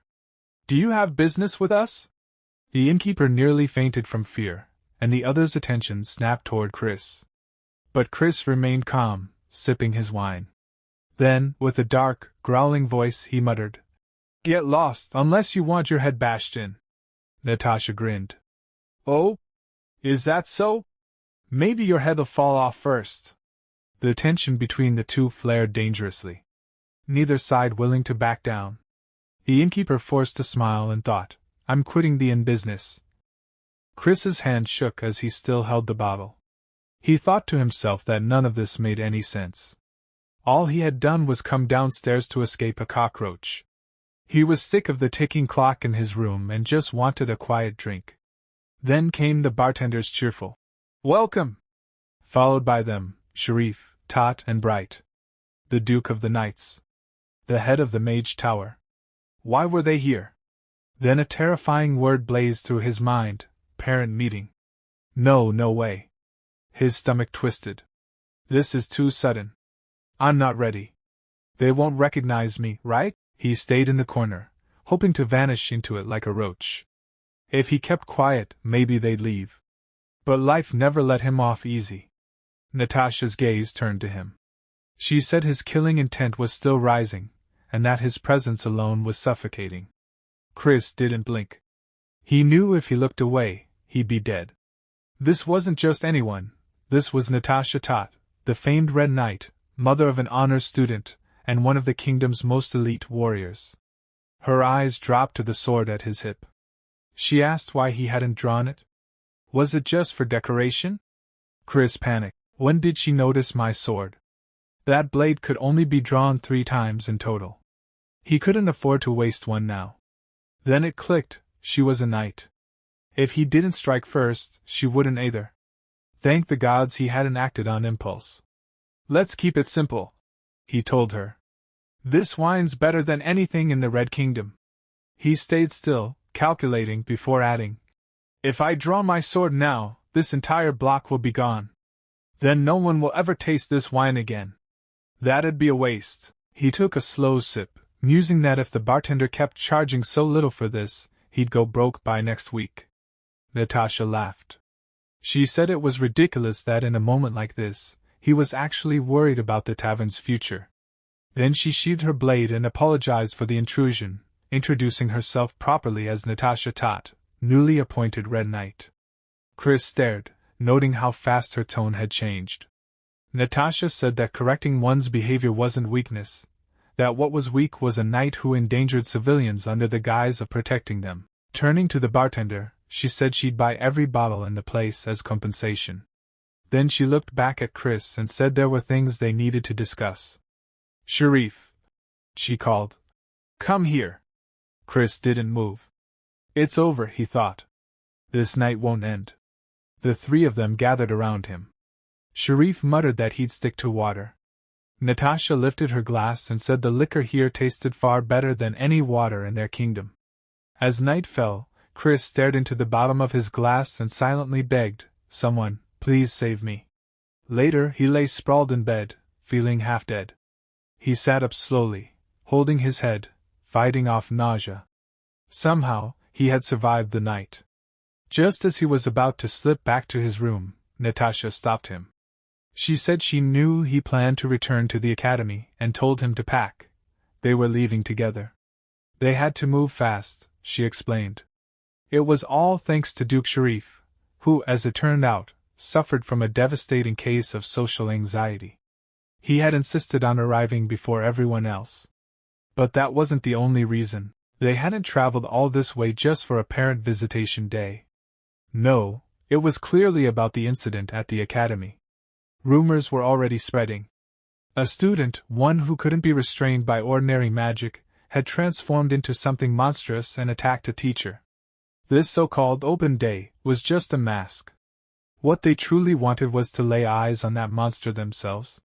Chris stepped out of the tavern only to find Natasha waiting for him at the edge of the path. She remarked, with a calm, almost teasing smile, that he was incredibly slow. She told him that his face looked terrible, and instructed him to take her arm. If he felt faint, she said, he should lean on her. Chris froze. Had his drunken act been too convincing? Then Duke Sharif stepped closer, and to Chris's horror, the man looked genuinely concerned for his well-being. A wave of dizziness hit him. This felt like he was being escorted. Rain began to fall in a soft drizzle. Henry called for them to pick up the pace, and Natasha, still cheerful, noted how chatting made time pass quickly. Chris gritted his teeth. He was pretty sure only she had been talking. As the academy gates came into view, something shot from the trees. Chris reacted instinctively, slipping on the wet ground. Natasha caught him effortlessly and asked if he was all right. Then, without hesitation, offered to carry him. Shouts rang out from the distance, students calling for their teacher. Chris hissed for silence, but before he could do anything, a beam of golden light sliced through the rain. Nika's longsword caught Natasha's arm mid-motion. Top family light magic, unmistakable. Chris stared, stunned. That young man, was that Nika? It couldn't be. Natasha blinked in surprise. She said she had mistaken the situation for an ambush, but judging by his reaction time, her son had grown. Nika, jaw tight and grip firm on his blade, demanded to know why his mother was abducting his teacher. Chris remained perfectly still, Natasha's arms still around him. This was it. His cover was completely blown. He must have assumed he'd been kidnapped. And worse, it seemed he wasn't the only one who had snuck onto campus early. The students ran toward him, shouting that it really was him, their teacher, Chris. Angelina's voice broke with relief as she said she'd always believed he hadn't been kidnapped. Chris sighed. As suspected, they clearly jumped the wall to get inside. He crossed his arms, tone sharp, and demanded an explanation. His eyes landed on Michael, who recoiled at the sound of his name. The boy clutched his collar tightly, eyes burning red as he cried out for his teacher. Rain streaked down the stone path as Michael stammered that he thought the professor had abandoned them. That was why they'd come, to apologize, to say thank you, to see him one last time. Chris tilted his head. This sounds like something out of a melodrama. Still, as he looked at the drenched, trembling student, something in him softened. These students were strange, yet they made him want to be better. He exhaled and muttered that they'd be nothing but trouble. Then he raised his chin and told them to return to the academy. Surprisingly, everything after that went smoothly. In the grand hall, noble parents chatted with careless familiarity. One waved for Lily and asked what horrors she'd put the professor through to make him vanish mid-semester. Another claimed Chris was the only teacher who could handle his granddaughter. A third declared that someone of his caliber was rare, even in their lineage. Chris realized that, whether through pressure or flattery, the parents had made his return official. Still, facing the silent classroom, he wondered what he was even supposed to teach. He wrote, "Independent Study," on the board. Natasha lit up, saying how unique it was. Bright compared it to Eastern meditation practices. Chris glanced over the class, thinking at least those two were no longer an issue, they'd accepted him. But now, he had a different problem, Duke Sharif. The man lounged in the back, face serene. But Chris knew better. He was the one responsible for shaping Angelina into the Academy's perfect princess. A pale hand rose. Angelina asked if she could go to the bathroom. Chris nodded. She stood and immediately wobbled, hand flying to her mouth. Michael reached out to steady her. Duke Sharif narrowed his eyes and remarked that this was unusual. His Angelina didn't act like this. Chris shot up, muttering her name under his breath. She's taking it hard, maybe sneaking off to smoke again. He sighed and followed. Natasha called out, asking where he was going and if he was abandoning the guests. Chris replied curtly that class was over. There was nothing more to see. The doors closed behind the noble visitors. One muttered it was a letdown. Duke Sharif stood silent, while Bright simply said they should get a drink. Chris reached an ornate door. Muffled sounds leaked through, choked gasps and low groans. He paused, thinking that Angelina must have wanted privacy this badly just to hide herself here. Then a red light blinked on the wall. Dang! A translucent screen appeared, announcing the quest's completion and prompting him to choose a reward. Options scrolled: Frozen Warrior's Shield, Succubus Joy, Ultra Popular Man's Cloak. Chris stared. These rewards are getting weirder. He picked whatever fit his character best and dismissed the screen. Right now, none of it mattered. He entered the room. Angelina crouched beside a desk, shoulders shaking, eyes wet with tears. Chris called her real name, Andante Sharif. Shocked, she looked up, stammering. Her voice broke as she wondered how he knew that name. Chris's expression hardened. So it was true. The novel's version of the truth filled his mind. Angelina was actually Andante, a boy whose development had been magically halted to impersonate his gifted younger sister after she disappeared. Chosen for his resemblance, and trained through cruelty and brainwashing, Andante had become the perfect Angelina. In the novel, the revelation shattered the fandom. He remembered the outrage in the comment threads, one user screaming the author had gone insane, another quitting, and a third grinning that secrets made characters even better. Andante Sharif, an illegitimate child of mediocre power, had been overlooked in favor of his sister. When she vanished, the Duke didn't search for her, he created her. Magic suppressed Andante's growth, and the trauma left deep scars. According to the story, he developed severe OCD and lived in constant pain. Andante sniffled and begged, saying that if her father found out, Chris would disappear like the others. Chris remembered with grim clarity that everyone who learned the truth about Andante was silenced by Duke Sharif. He straightened. It's always the same with people like them, he said. Do I look like someone you can mess with? He grinned slightly, already forming a plan. The Sharifs were one of the few families who remained neutral, either siding with the Demon King nor the Holy Emperor. That aligned perfectly with his own position. But if he wanted to survive, he needed insurance. He looked at Andante and said the name firmly and clearly. Andante flinched and begged him to call her Angelina. Chris overrode her gently but firmly. He said that Andante would lead Class 10 to victory in the school tournament. That was the deal. Getting them indebted to him would be the fastest way to win. He had read the novel. He knew how to use that knowledge. In return, he promised to find the missing sister. Andante gasped. Chris added that, of course, he'd also free the princess trapped inside this charade. A chime rang out. A panel materialized in the air. Main quest: Earth Gods Request 2-2. Objective: lead Class 10 to victory in the Academy Tournament. Reward: 1 lucky chance. Failure: death. Time remaining: 14 days. Chris narrowed his eyes. It was time to win the prize from the Academy's internal championship, the first semester tournament. Traditionally, each grade competed separately.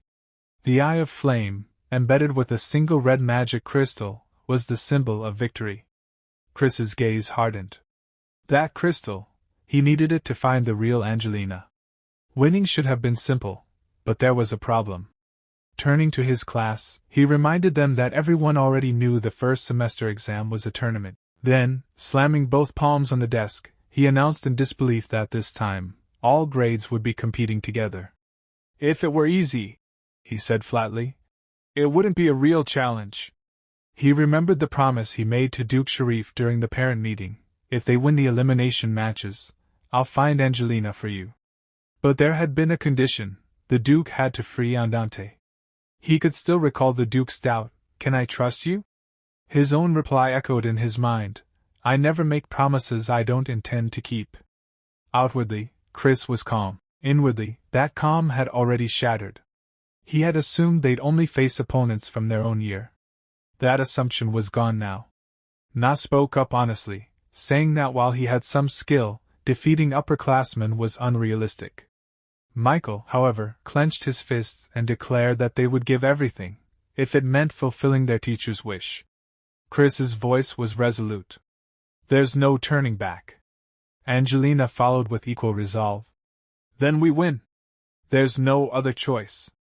From a distance, Chris watched in silence. He could see how desperate Andante was, pushing himself because of what was at stake.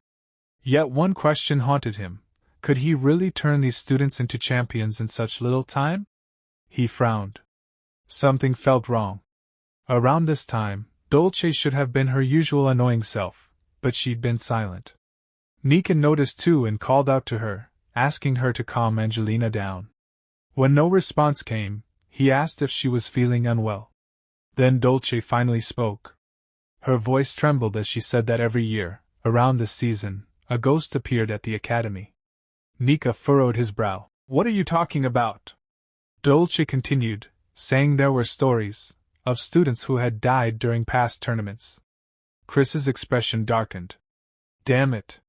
If Dolce was talking about ghosts, that could only mean one thing: the twins were in danger.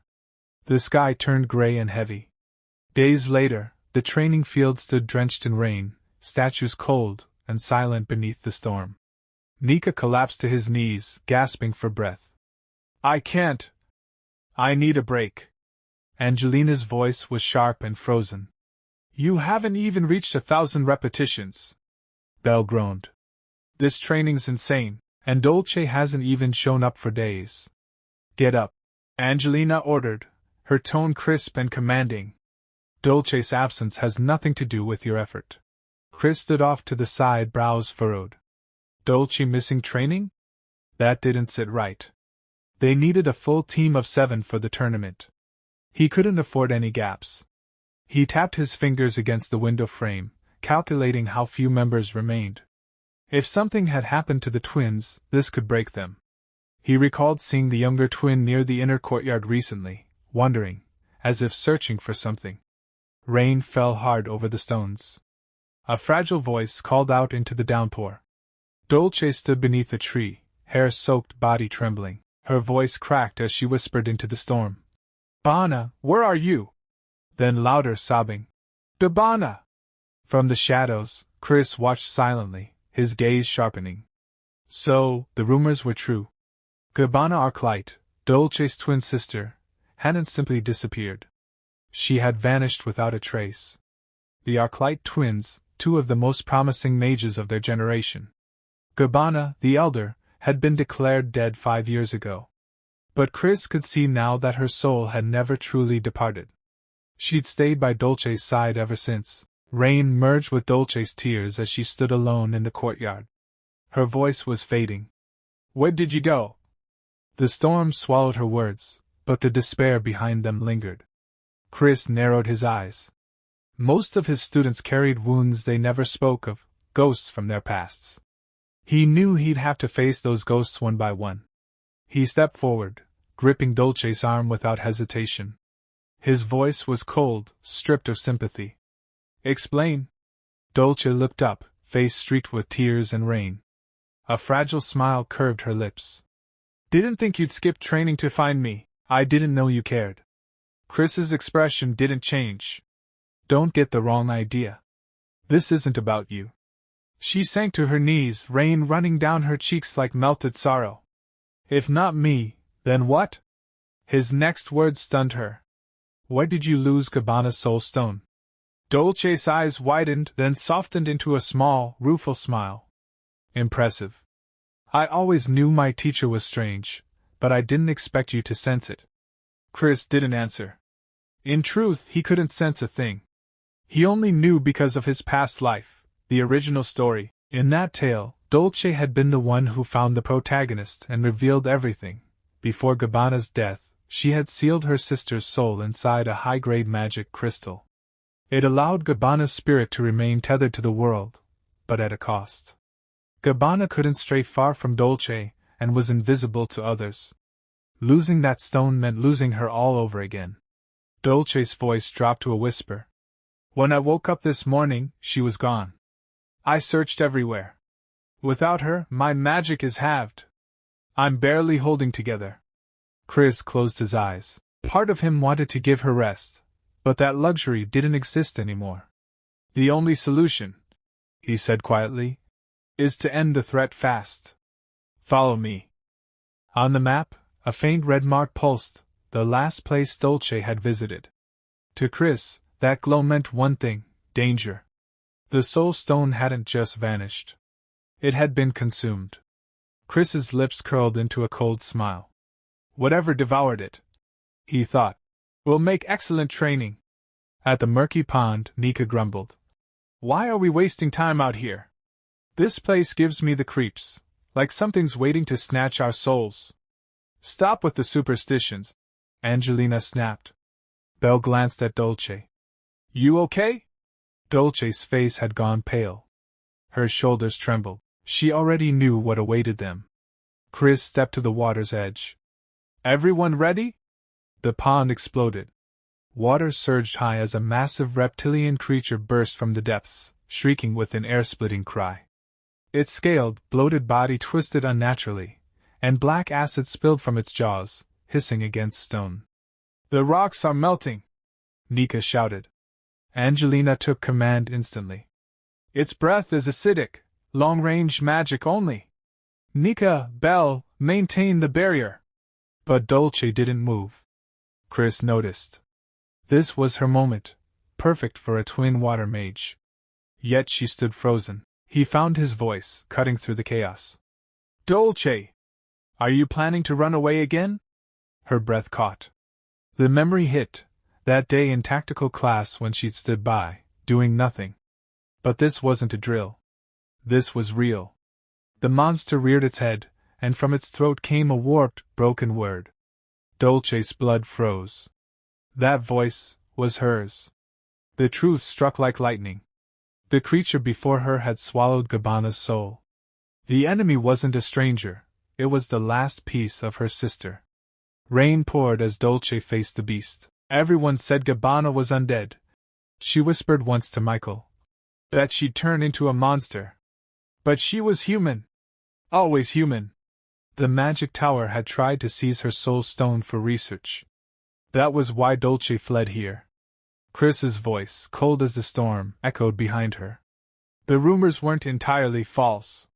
But remember this, the monster before you isn't your sister.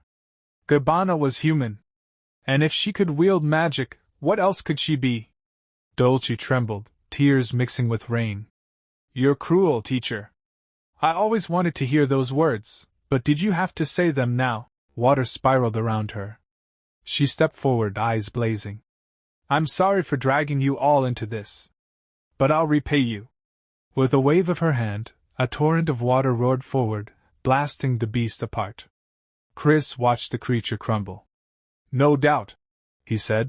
The match is ours. The next morning, sunlight streamed through the window. Chris lounged on the couch, remarking that the monster hunt had probably boosted their chances in the tournament. The students had struggled, but they'd brought it down. He noted the creature carried refined magic stones, likely the work of that bandaged man. He'd confiscated the stones, handed them out, and told the students to eat up. Risky, but worth it.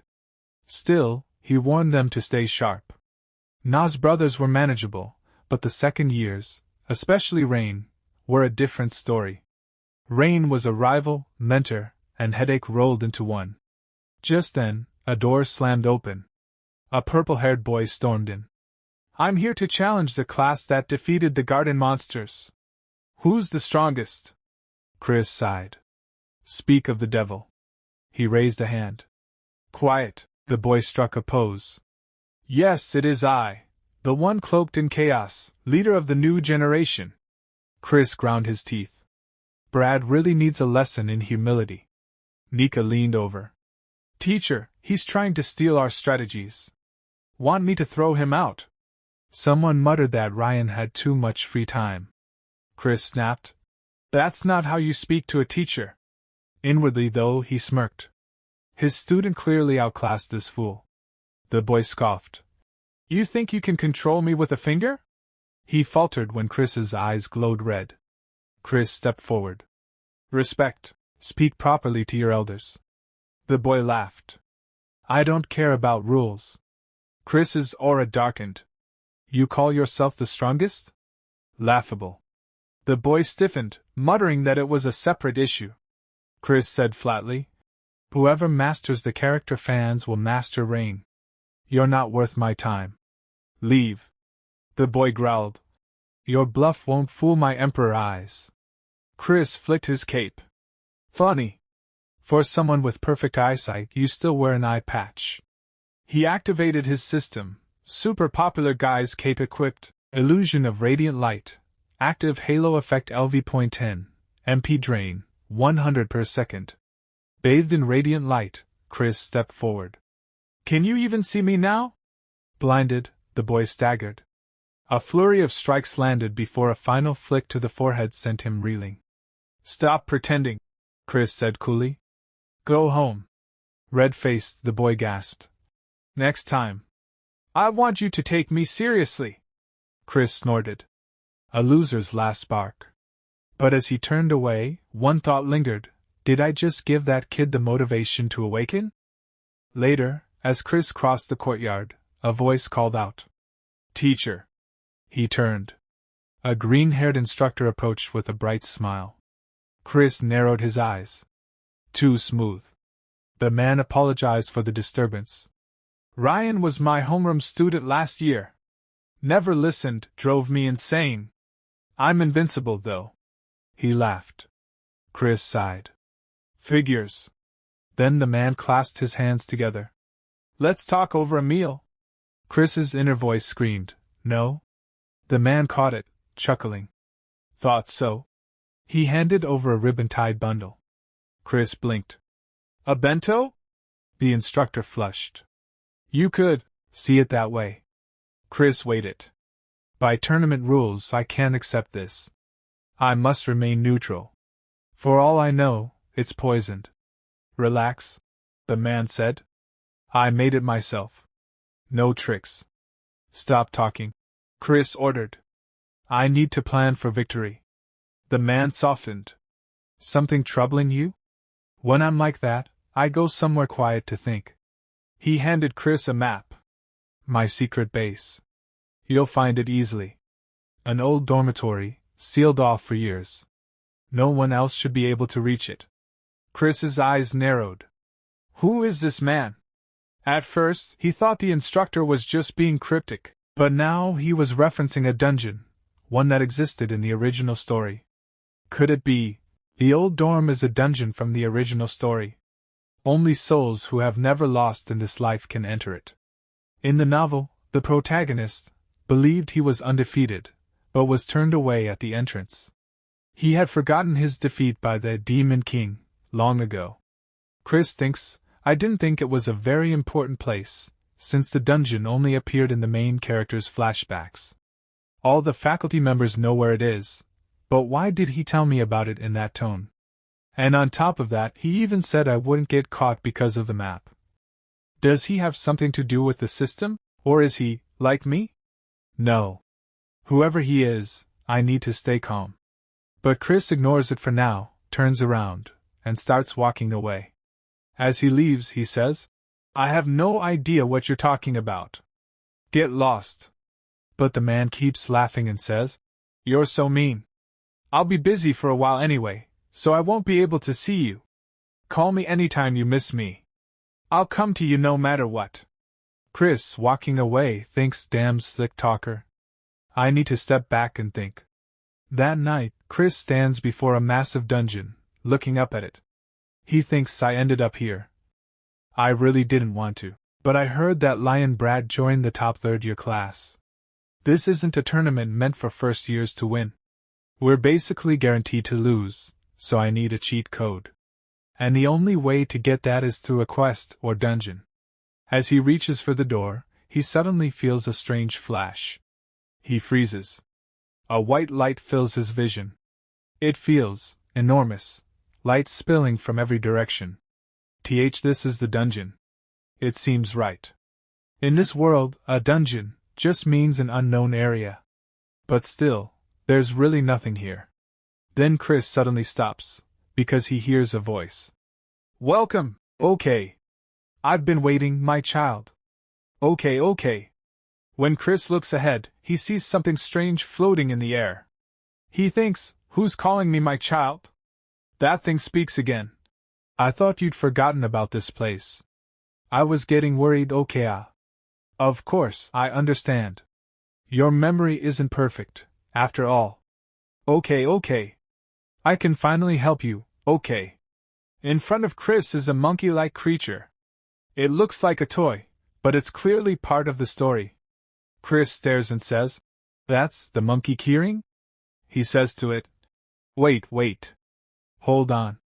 Monkey, sir, tell me what's going on first. The monkey replies, Oops, my bad. I'm the Earth Gods, okay. Simply put, I'm your support. Okay. Chris thinks there was a word I couldn't hear. But if it's related to the Earth God, just then, a system notification pops up. Main quest, Earth God's request. Chris glares at the monkey, making it flinch. He thinks, is this thing the reason behind all the problems I've been running into? The monkey trembles and says, Why do you look so scary? See, calm down and hear me out. Okay. This happens all the time in fantasy novels. You know, when you meet the Supreme Being. Okay. Chris says flatly. Get to the point. The monkey says, I'd like to explain everything, but that's impossible. The Earth God is on the receiving end of, okay. But if you fail, then it'll complicate things. Okay, Chris thinks those words I can't hear. Is it because I'm a human inside this novel and can't handle it? The monkey says, I had to use a loophole just to meet you like this. Okay. I wanted to help you. You weren't given enough abilities, don't you think? If you're in a pickle, I can use to make it happen. Okay. Chris says. So you're saying you'll grant me a wish? The monkey nods. As soon as Chris hears that, his eyes light up. He's overjoyed inside and exclaims, Oh, Earth God, so you are real. Thank you. Then he says, Then magic. Let me use magic, but the monkey says, Except for that, okay. There's nothing I can do about illegal players. Okay. Hearing that, Chris clenches his fists in anger and thinks, Illegal, my foot. I never asked for this. But he forces himself to calm down and asks again. Then strength. Raise my strength. The monkey refuses again. That's a little hard too, okay. It's not available in, okay. Chris grows furious. His eyes blaze like a starving tiger's as he glares at the monkey. He says coldly, Are you kidding me right now? Then what? The monkey panics, waving its hands. Stop looking at me like that. Okay. Chris says. Then can you at least give me an item to help with this quest? The monkey thinks for a moment, and then says, You mean so your class can win the tournament, okay? You've beaten the minimum number of monsters needed, so it's not impossible. Okay. Chris nods. Then give me something that can be used for the longest possible time. Suddenly, light bursts from the monkey's body. Chris is stunned. This is all just to give me an item, right? He squints as the flash grows too bright to see. He closes his eyes and thinks, It seems like every time characters like these give me something, it ends up twisted somehow. I hope coming here was worth it. Hold on. The monkey said I forgot this place. But it waited, believing I'd come eventually. Chris suddenly asks, Do you know Professor Eugene? Who is he? The monkey blinks in surprise. Eugene, a character named Eugene, doesn't appear and the strongest demon king hero raises hell, okay. Chris is shocked. Before the monkey can say more, time suddenly skips forward. And Chris finds himself at the tournament. His students are cheering. Professor! Didn't I tell you? I told you we'd win. It's all thanks to you, Professor. Thank you so much. Chris is completely lost. What the hell just happened?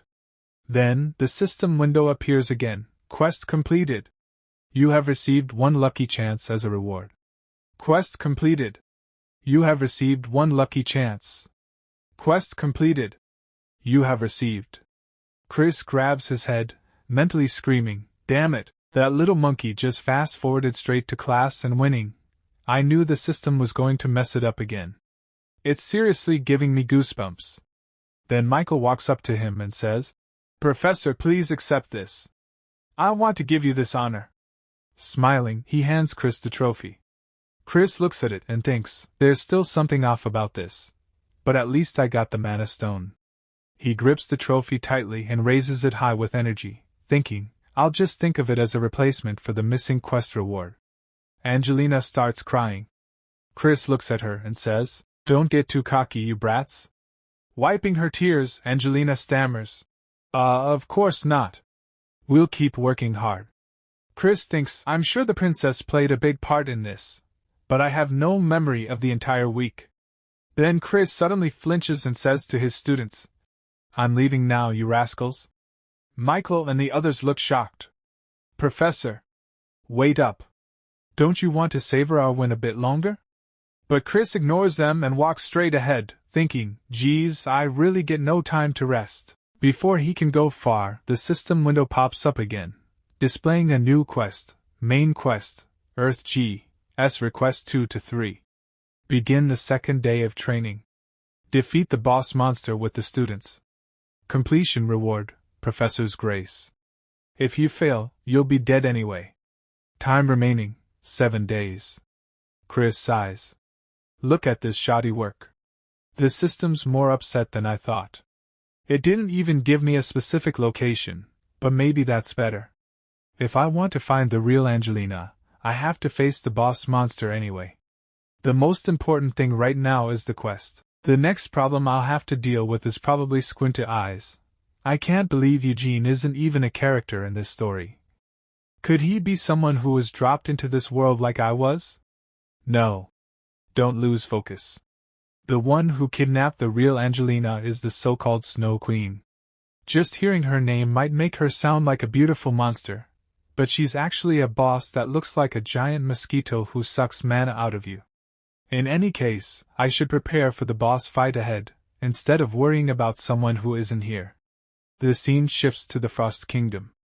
A carriage rolls down the road, and inside that carriage is Chris. A faint smile plays on his face as he thinks, the Duke's carriage is really on a different level. We'll be arriving at the boss fight location soon. I decided to take more than one carriage because there were too many students, but how did I end up sharing with this kid? Chris is thinking that because Lion is with him. Lion, who's brimming with energy, looks around and shouts, Prof! My Emperor's eye is tingling. This fight's gonna be lit, I can feel it. Lion's bluster visibly annoys Michael and Angelina, but both of them force themselves to stay calm. Chris remembers how Lion had begged him, practically on his knees, to let him join their squad, and Chris had, despite himself, agreed. He thinks, I don't know if he lost his mind after losing the tournament, but he kept begging to join Class X, so I finally told him he could participate in the boss fight with us. Be quiet. Well, at least he has some skill.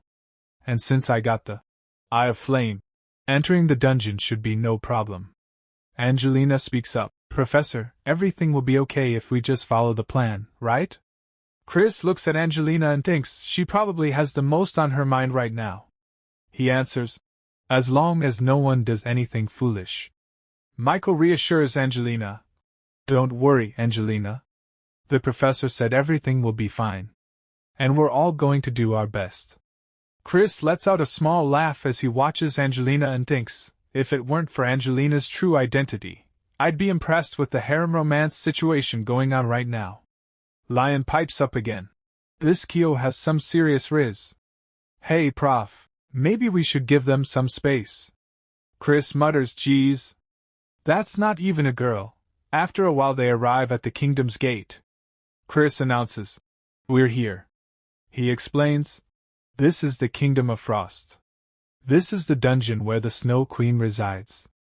It's been a long time since anyone attempted to clear it. In the strongest Demon King hero raises hell, the protagonist discovers this place while fighting the Demon King's army.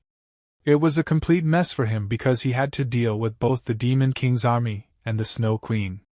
But right now, we only have to deal with one of them. I've already told the students about the attack patterns and other tips. Even if it's difficult, knowing how to fight a boss makes it easier to clear. I trust all of you. He raises the red stone, which emits a bright flash. The system notifies him. The Snow Queen invites you to the realm of the shards of the false mirror. The quest's difficulty may change depending on the situation. You are a professor. Please finish this class safely. At that moment, Chris notices a huge white mosquito approaching. He becomes alert and thinks, seeing it in person is pretty scary, but there's no time to be nervous. We have to attack before it can make a move. He calls out, everyone, prepare for battle. But when he looks back, he's shocked. They're not responding. Why aren't they answering? Chris realizes all the students are in terrible pain, clutching their heads and thinking of their parents. They're paralyzed. It's some kind of psychic assault. Chris is hit hard by it and swears, damn, everyone's out of it. The mirror world or whatever was a psychic attack. What do I do? It doesn't work on me, but there's no way I can fight it myself. If I want to overcome this, I need someone who can use magic. If it's someone who can't be affected by a monster's psychic attack, then, sorry, pigtails. I need to borrow this. Chris pulls out the soul stone of Dolce's sister, Gabbana, and the spirit of Gabbana awakens. It worked, he thinks, because Gabbana's spirit is now standing before him. There you are, Gabbana. Sorry for introducing myself like this, though. Gabbana, you specialize in electric magic, right? Gabbana answers yes. Chris scans the students and thinks, out of everyone here, the one who needs to wake up most, and the one who can handle a single electric blast. He points to Belle and tells Gabbana, I need you to wake someone up with a jolt, starting with her. He reflects on how the world of the strongest Demon King hero raises hell works. The more affectionate, kind, and vulnerable someone seems, the more cautious you should be. There's a reason Belle isn't good at offensive magic. Gabbana unleashes her electric attack on Belle, which snaps Belle awake. Belle blinks and sees her professor standing before her. Chris thinks it's because she can compensate for it with pure physical strength. Nika and Lion are strong, but that's just because of their magic. Chris tells Belle, you should probably hide those ears and tail. Belle is startled, touches her ears to check, and Chris thinks, but healers are the real deal, even if she's hiding her true form and power. Healers are a werewolf half-breed. Werewolves have been bred for brutality and force, but because of what they've experienced, healers despise violence. That's why they've become obsessively kind, and why they're the ultimate weapon to use at the last moment. He asks Belle, Belle Frisia, can you dispel this magic? Belle steels herself and replies she'll try her best. Chris thinks, of course, I'll need to avoid using her until absolutely necessary. His attention snaps back to the mosquito, which is moving back toward the kingdom. Chris sees an icy shadow frozen in the ice on a mountainside, and when he looks closely, he realizes it's Angelina's twin sister. This is who I was searching for, he realizes. The mosquito carries that frozen block of ice downward. Chris says aloud, is that why it was just watching? Because it didn't have enough mana? I need to deal with it before it starts draining Angelina. He looks to Belle and asks, Belle, are you done? Belle says, almost. But the last one. Chris's eyes go to Michael, who's suffering badly. He thinks, of course, the main character. I guess it's not an ordinary nightmare. I should have expected that. Out of everyone here, he has the darkest past. It's probably not a good idea to let him go berserk again. Especially since he has the skills we need for this fight, Chris tells Belle. Belle Frisia. Prepare a mind link spell. I'll bring him back myself. Belle hesitates, panicked. Professor, are you serious? If anything goes wrong, you could be imprisoned forever, too. Chris considers, really? The main character used it all the time in the story, so I thought it was okay. But I can't back out now, he says firmly. In case you forgot, all of you are still in training. And I'm your professor. The leader must always take responsibility. If anything happens, you can just cut the connection and pull me out, can't you? I think you're capable of that much. Those words bolster Belle's confidence. With newfound determination, she replies, Okay, Professor. I'll manage it somehow. I'll make sure you get out safely, so don't worry. Chris smiles at her and straightens his hair. So you finally understand. Then hurry up before the rest of these kids die. Now then, shall I try lowering the difficulty? Then Bella begins her work, and she starts sending Chris into Michael's nightmare. The system's voice echoes in Chris's mind. You are entering Michael's psyche. Warning! Unauthorized access. You have not been invited. The world is hostile to you. Warning! Unable to locate your data in the world. Perception range is limited. Chris now arrives inside Michael's nightmare. He looks around and thinks. Even without the warning, I can tell just by looking. It feels like I'm in some kind of unfinished game. If this place is filled with his trauma, then this must be the village he grew up in as a child. He recalls the main character's past in the original story. His father, the Demon King, killed his human mother. No one came to help, so he went berserk and burned down the entire village. That incident happened at his own house, so let's see, is that the elm tree from the flashback in the novel? Thinking this, Chris walks toward Michael's house, opens the door, and looks inside. Inside, Michael is sitting on the floor crying, with his mother lying lifeless in his arms. He's desperately trying to wake her up. Just in front of him stands the Demon King. Michael can't believe his mother is truly dead. He cries out for help, anyone's help. As Chris steps inside, he thinks, this seems pretty bad. Seeing the Demon King, Michael screams, Monster! Did you kill my mother? And just then, Chris appears in front of him. Michael freezes in shock, staring at him. Chris thinks, at that time, the person he wanted most was a hero to save him. A hero should look cool from behind. Michael doesn't recognize Chris and stammers. Who are you? Chris smirks and says, You hopeless brat. Are you so out of it that you can't even recognize your own professor's face? At that, Michael's eyes widen. He finally remembers. The one standing before him is his professor. Chris then turns his gaze toward the Demon King and thinks, is that really the Demon King? I can't see clearly. It looks like he's trying to use some kind of magic. Michael panics and grabs Chris's clothes, holding him back. Don't go!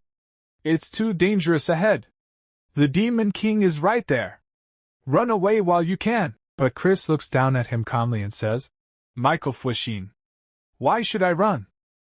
Michael, still trembling, replies, that monster. He killed my mother. He'll kill you too. Chris gives a faint smile. You're the one who asked for my help. Just watch carefully. He faces the Demon King and thinks, this is a world where Michael's subconscious rules. In other words, if he's always thought of me as the strongest. The Demon King roars and punches toward Chris. Chris stretches out his hand to block it, thinking, then that means I'm definitely OP here. A violent shockwave bursts out from the Demon King's punch, forcing Michael to squeeze his eyes shut. Then, a voice rings out. I thought I told you to watch carefully, you weakling.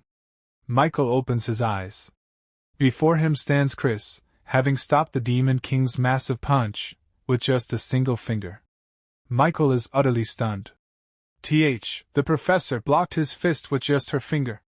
That's the same fist that hurt my mother and destroyed the village. He thinks. Right, she was always someone who easily broke the rules of the world. That's why I always wished she'd be here. Chris says.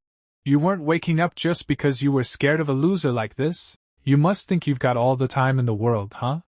The Demon King growls and increases his pressure, but Chris still effortlessly holds him back with one finger. She looks at Michael and says, Michael, I don't know what this thing is, or what's up with you. And honestly, I don't really care. But there's one thing I do know. Then Chris grips the Demon King's fist tightly, twists it, and throws the monster across the ground. The demon crashes and falls. Michael stares in disbelief as Chris turns to him and says, This isn't where you belong. So get a grip. You're just embarrassing yourself. Hearing that, Michael looks back toward the Demon King, who's now fading away into nothing. He thinks, she's right. I've grown since this moment. I don't have time to waste trapped in childhood memories. I need to learn from my professor and get better. But, then he says softly, Professor, do you even need someone like me? Chris hears him and thinks, I can't even handle psychic attacks. Is it worth it for her to spend so much effort on me, when I can't even control my power? Michael continues, You came after me this time because you're a kind person, but... Chris interrupts him with a laugh. A kind person? You're funny. She flicks her finger lightly against his forehead and says, You're one of my students. Her words strike deep into Michael's heart. He thinks, Yes, that's right. As long as I'm her student, she'll accept me and guide me. That's enough. Let's go back. Outside, Bella is trying to wake both Chris and Michael. Professor! Michael! Are you okay? Chris stirs awake, opening her eyes. Michael wakes up moments later. Chris looks at him and says, What do you think you're doing, Michael? You're up now, so it's time to train. Hearing that, Michael's determination reignites. Yes, he says. Now all the students are fighting together against the giant white mosquito. Angelina and Dolce launch their attacks in sync, but the mosquito retaliates fiercely, knocking them both down. Angelina grits her teeth and thinks, Damn, we're the same element, so I'm just wasting my mana. But if I can just hold out a little longer, I can save Angelina. Just then, she sees someone approach. It's Michael. He apologizes to his teammates for being late, then prepares his fire magic. He thinks, I won't be shackled by the past so easily from now on. He unleashes his fire magic at the massive mosquito, setting it ablaze. I'm going to be a student who doesn't disappoint my professor. A huge explosion follows, and the mosquito is finally destroyed. Chris watches all of this carefully, a small smile appearing on her face. She thinks, I think I might have just gotten more involved. Is it because I'm too good at role-playing? Then, the system chimes in. Quest completed. You have received Professor's Grace as a reward. After rescuing Angelina, everyone leaves the Frost Kingdom and heads back toward their academy, traveling by horse carriage. Inside the carriage, Michael is fast asleep, and beside him lies Lion, both of them snoring loudly, which starts to irritate Chris. Chris thinks to himself, Look at them, sleeping like babies. Lion didn't even do anything and now he's snoring. Thanks to the main character's sudden heroics, the real Angelina was safely rescued. Thankfully, she was still breathing, so I fed her the remaining mana stone, and sent them both to House Seraph. He sighs and continues thinking. Well, now that the quest is complete, let's check my reward. What the heck is Professor's Grace? Just then, a sheet of paper drops out of the reward notification. Chris picks it up and sees that it's covered with cute flower patterns. He blinks and mutters, What did it just spit out? Are these reward stickers? Geez, what am I? A kindergarten teacher? What am I supposed to do with these? Then he notices some small text on the back and reads, Huh! There are instructions on the back. Actually, they're more useful than I thought. Now the question is, how should I use them? But before he can think further, the carriage suddenly shakes violently. A strong gust of wind blows through, startling Chris. Michael and Lion both jolt awake. Lion rubs his eyes and says, What in the world was that? Chris looks upward and immediately realizes what it is. That sound, it's from a monster. Michael yells, "Are we under attack? Professor! Lion! Are you okay?" Lion grins and says, "Never been better. It seems the Dark Horde has followed me all the way here, probably jealous of my strength." Michael rolls his eyes. "Okay, so you're fine," Chris thinks dryly. What a brat. If he wants to keep his act up, he needs to stay calm and cool like me. Then Michael turns to him, serious now. "What should we do, Professor? Should we run? Or should we fight back?" Chris notices the fire in his eyes and thinks, "What the? I know he's always been obedient, but after that boss fight, his trust in me is on a whole new level." He sighs inwardly. He really shouldn't be so eager to follow Chris, though. "Anyway, I have a hunch who's after us. So, how about I take a gamble?" He straightens up and commands, "Both of you, keep your eyes closed until I say otherwise." As soon as Chris gives the order, both Michael and Lion obediently close their eyes. Chris nods. "Good job." Then the system chimes in. Professor's grace is now in effect. Chris smirks slightly, thinking. Item usage conditions. When students listen well, compliment them and give them stickers.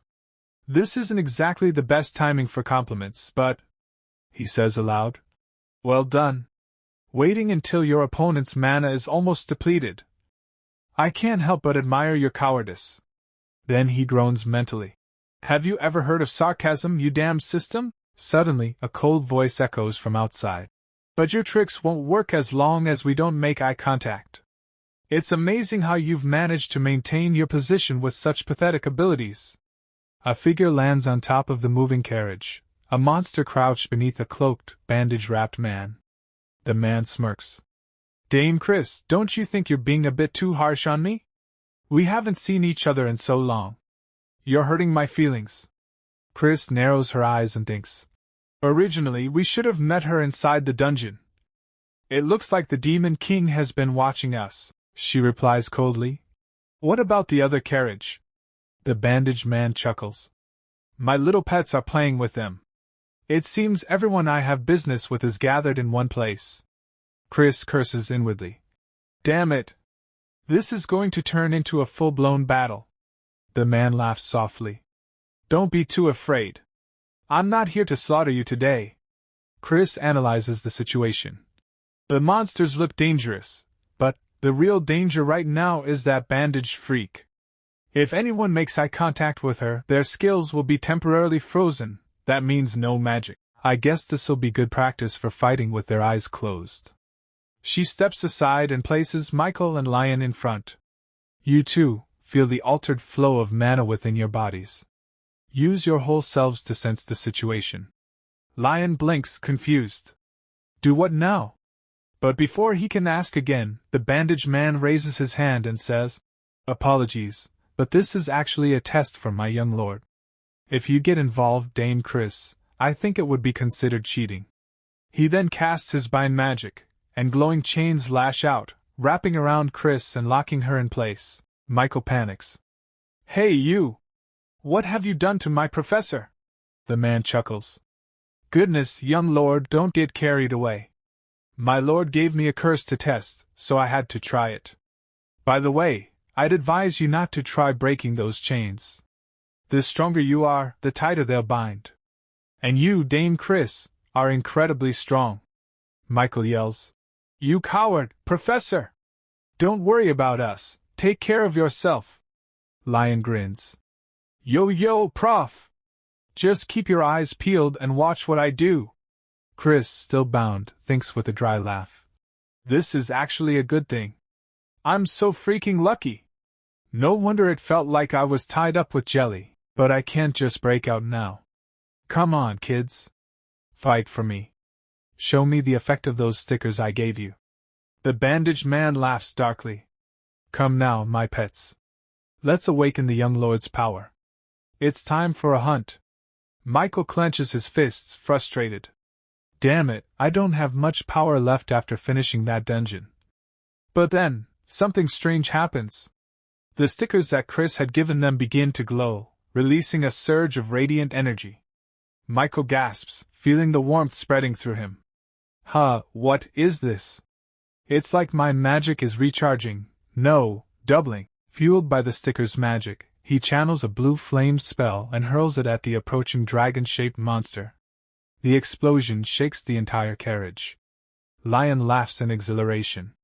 Whoa! For some reason, my power's out of control. I can hear the demons breathing. The bandaged man stares in disbelief. Weren't their powers completely drained by the dungeon? It's like they're being recharged with endless mana. They don't even have mana stones. Wait. His gaze shifts to Chris. Blood is dripping from her mouth, but she's still smiling defiantly. The man feels a chill and thinks, she must have done something I never expected. Right. This is how my dear Dame Chris should be, the ultimate powerhouse, who knows no fear and never surrenders. Meanwhile, Michael and Lion are burning through their mana wildly. Whoa! We really have endless mana! Michael shouts. This has to be from the professor. I won't let it go to waste. Chris listens quietly, still bleeding, her expression calm but tense. Inside, she's screaming in her head. Guys, stop using so much of my mana, you punks! I know I have S-rank mana, but at this rate I'm dead. Then the system coldly informs her. The item Professor's Grace transfers your power to whoever you place the sticker on. Currently transferring S-rank mana. This part begins, and Lion and Michael are fighting those monsters. This is happening because Chris is helping them, and Chris is thinking. Since all I can give is mana, I offered them unlimited refills, but it feels like 2 giant mosquitoes are sucking me dry. But an unknown woman goes toward Chris and says to her, My.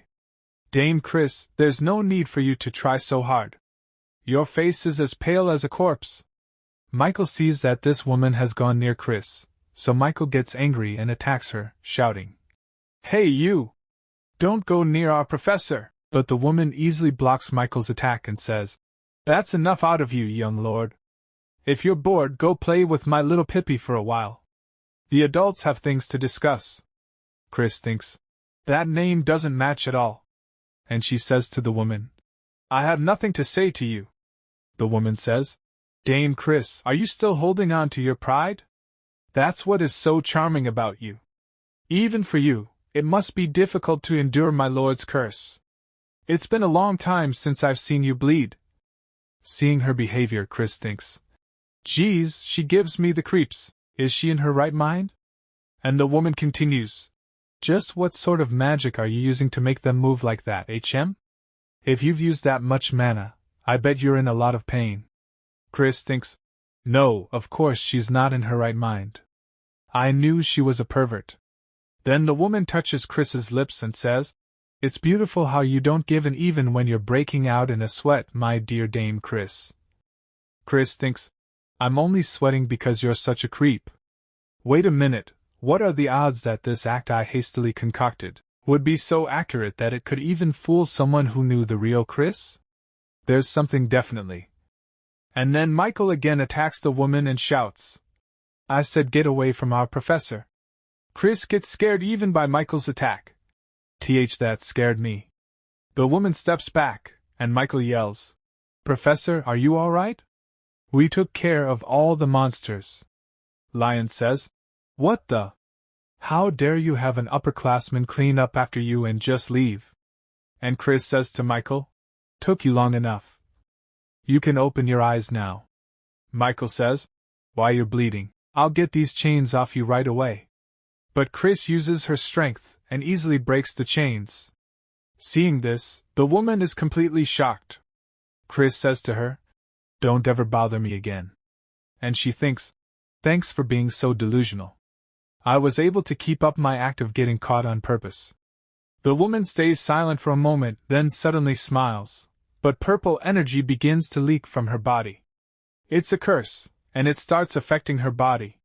Yet she says, I can't believe you endure this curse so calmly.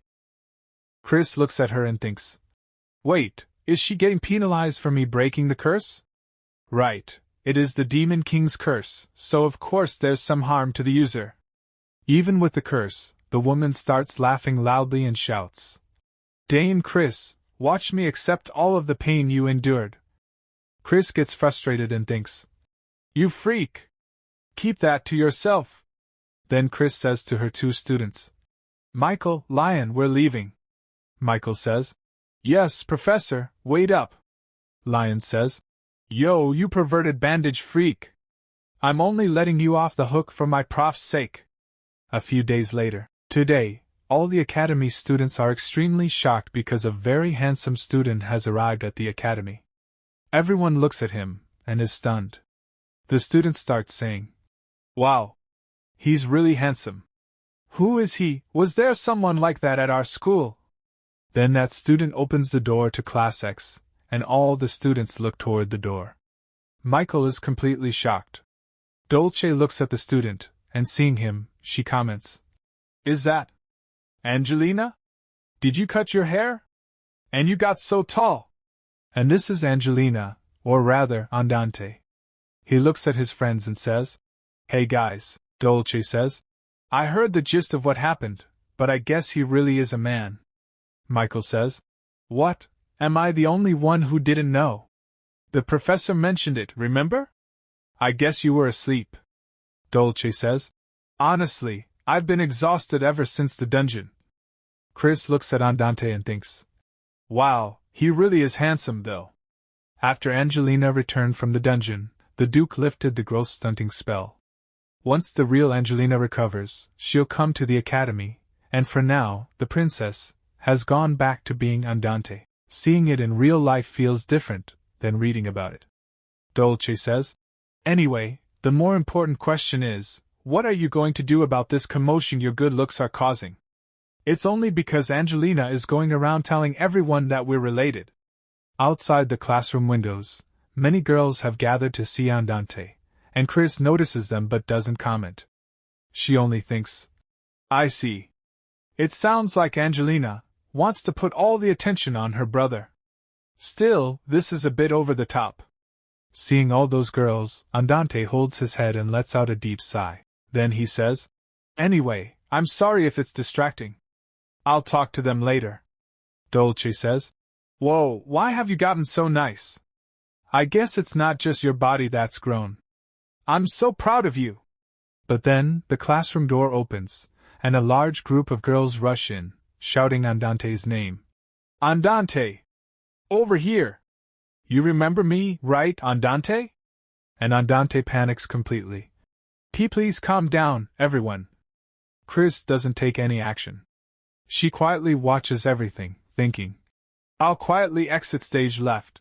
After some time, Chris goes to her old spot, on a tree branch, and rests there. She thinks, "These academy girls are seriously intense. I can still hear them screaming, so that means he's probably running away." Then Andante arrives there, having escaped from all the girls. He's panting and says, "They won't come all the way here, will they?" Seeing him, Chris thinks, "Damn, this is supposed to be my secret spot. He must have come here on purpose. He knows the students are afraid of me."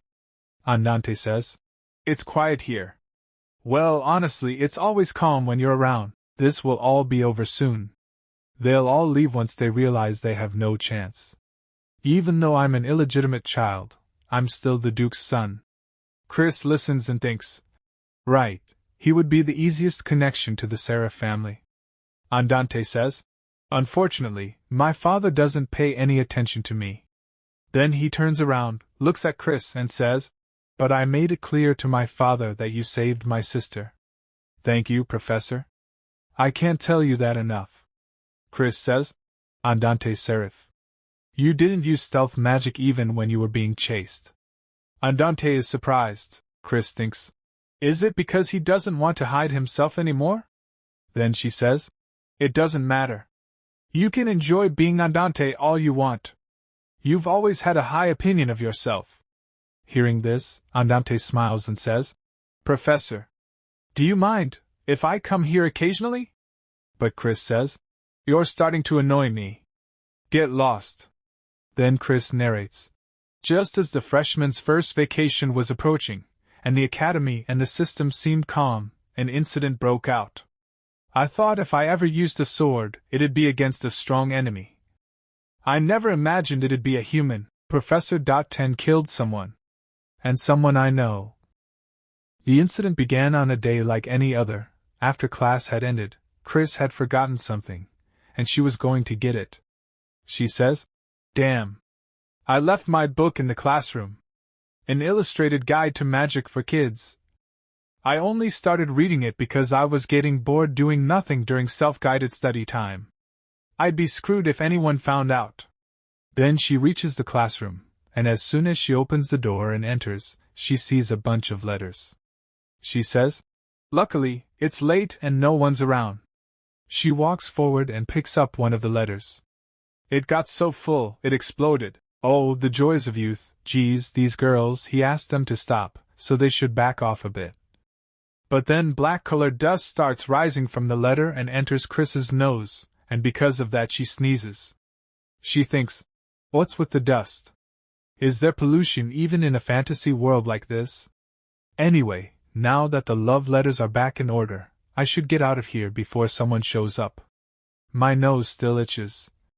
The next day, Chris is heading toward her class, yawning, and she thinks, another uneventful day.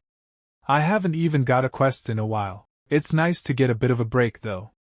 But when Chris opens her classroom door, she gets a huge shock. Standing right in front of her is someone who looks exactly like her. Seeing that, Chris is completely shocked. Michael and Andante also see Chris and are equally shocked, and Michael says, "Huh. There are two professors." Andante says, what's going on?"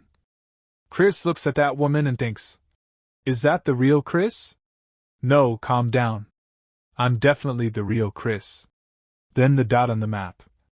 I knew it, it's red. And there's no name. It's the same thing that happened with the lizard monster. So that means, it's a monster taking on a human form. Better known as a doppelganger. In this world, there are many types of doppelganger monsters. From those that simply mimic appearances, to those that devour people and absorb their memories and personalities.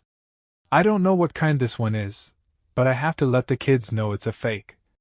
But the fake Chris suddenly says, what a joke. Look at this monster trying to imitate me. How ridiculous.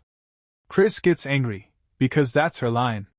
Nika says, so, it's a monster. I never thought a doppelganger monster would end up here.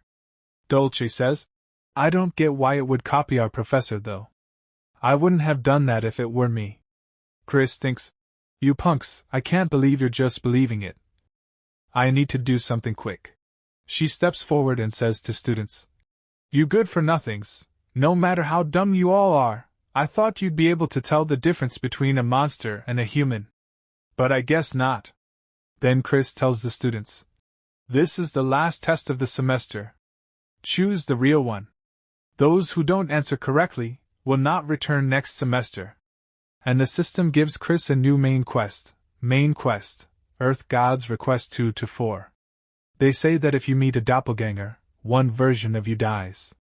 Take care of it before the process is completed. Completion reward, short-haired doll. If failed, lose your spot to that imposter. Time remaining 3 hours. Chris says, first, close and block the front and back doors. She thinks, we need to make sure Andante's fans don't find out and spread rumors. Sorry kids, if I could use magic, I'd reveal the truth right away, but it looks like you'll have to do some of the work that I can't. Michael says, how dare you do this to our professor, I'll kill you. Dark energy bursts out from Michael's body, and Chris gets nervous. She thinks, you don't mean me, right? A little later, class discussion begins. Nika says, no one noticed anything off until B came in. Don't you think that's because A is the real one? Explanation appears. Group A, the real Chris is the one who was in the classroom from the beginning. Group B, the real Chris is the one who came in later. Michael says, it's so obvious that A is the monster and B is our professor. What in the world is making you think our professor is that monster? Andante looks at both Chris's and says, I kind of agree with him. I don't know why, but A seems a bit awkward, and B seems completely uninterested in us. Isn't that how our professor usually is? Michael and Nika start fighting about which one is real. Dolce smiles watching them and says, "Instead of arguing amongst ourselves, why don't we just ask them? We can ask questions that only the real one can answer. I'm sure you've all been curious about our professor, right? Why don't we use this opportunity to get a little info?" Dolce thinks, "I think Michael will have some especially fun questions." Nika likes the idea and agrees. He says, "Okay then, excuse me, Professor A. What do you think about us students?" The fake Chris thinks a bit, then answers, "There's no reason for me to dislike you. You're just you." Hearing that, Chris is shocked and curses inside. What? You bastard! It's imitating me pretty well. She thinks. It looks like the dust I inhaled yesterday was mimic spores. The quest window said to deal with it before it was completed. Mimic spores usually split in two. One half enters a human body and drains their mana, and the other half uses that mana to grow into a mushroom that mimics humans. The problem is, if I attack them before they come back together, they'll regenerate infinitely. If I'd known I'd have to break character like this, I would have just killed them all before. Just like Michael did, in the original story, Nika says. I knew our professor was just pretending to not care about us. The fake Chris says. Think whatever you want. Chris thinks. Damn! It's totally copying me by being tough but caring. Michael looks at Chris and says, What about you, Professor B? Chris says, It's not worth answering. Michael says, I see. Then I'll ask the next question. Professor, there's a place I'd like to go with you. Do you have any plans for the break? Chris is stunned. She thinks, What the heck is up with these questions? The fake Chris answers, I don't. I'm still thinking about where to go. I've always been like that. I never know where I'm going. Hearing this, the real Chris is even more shocked. She thinks, Hold on, this thing isn't just copying my character. It's saying stuff that I feel deep down. Not as Chris, but as my true self. The fake Chris continues, There are times when I question what I'm doing. Chris thinks, This is so embarrassing. It's hard to hear my true feelings being said by someone else. The fake Chris says, At times like this, I wish you were here. Chris's eyes widen. What? What does that mean? I've never really relied on anyone, so who is it talking about? Even when I lived in Korea, I mostly handled things on my own. Are these just my doppelganger's thoughts? Is it a mistake? But something feels off. Like when I met that monkey.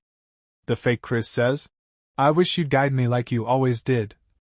And right then, Eugene enters, smashing the door open. He says, Geez, how'd this break? Sorry about that. I knocked, but there was no answer, so I just gave it a slight push. Then he looks at Chris and smiles. It's been a while, Miss Chris. And, who do we have here?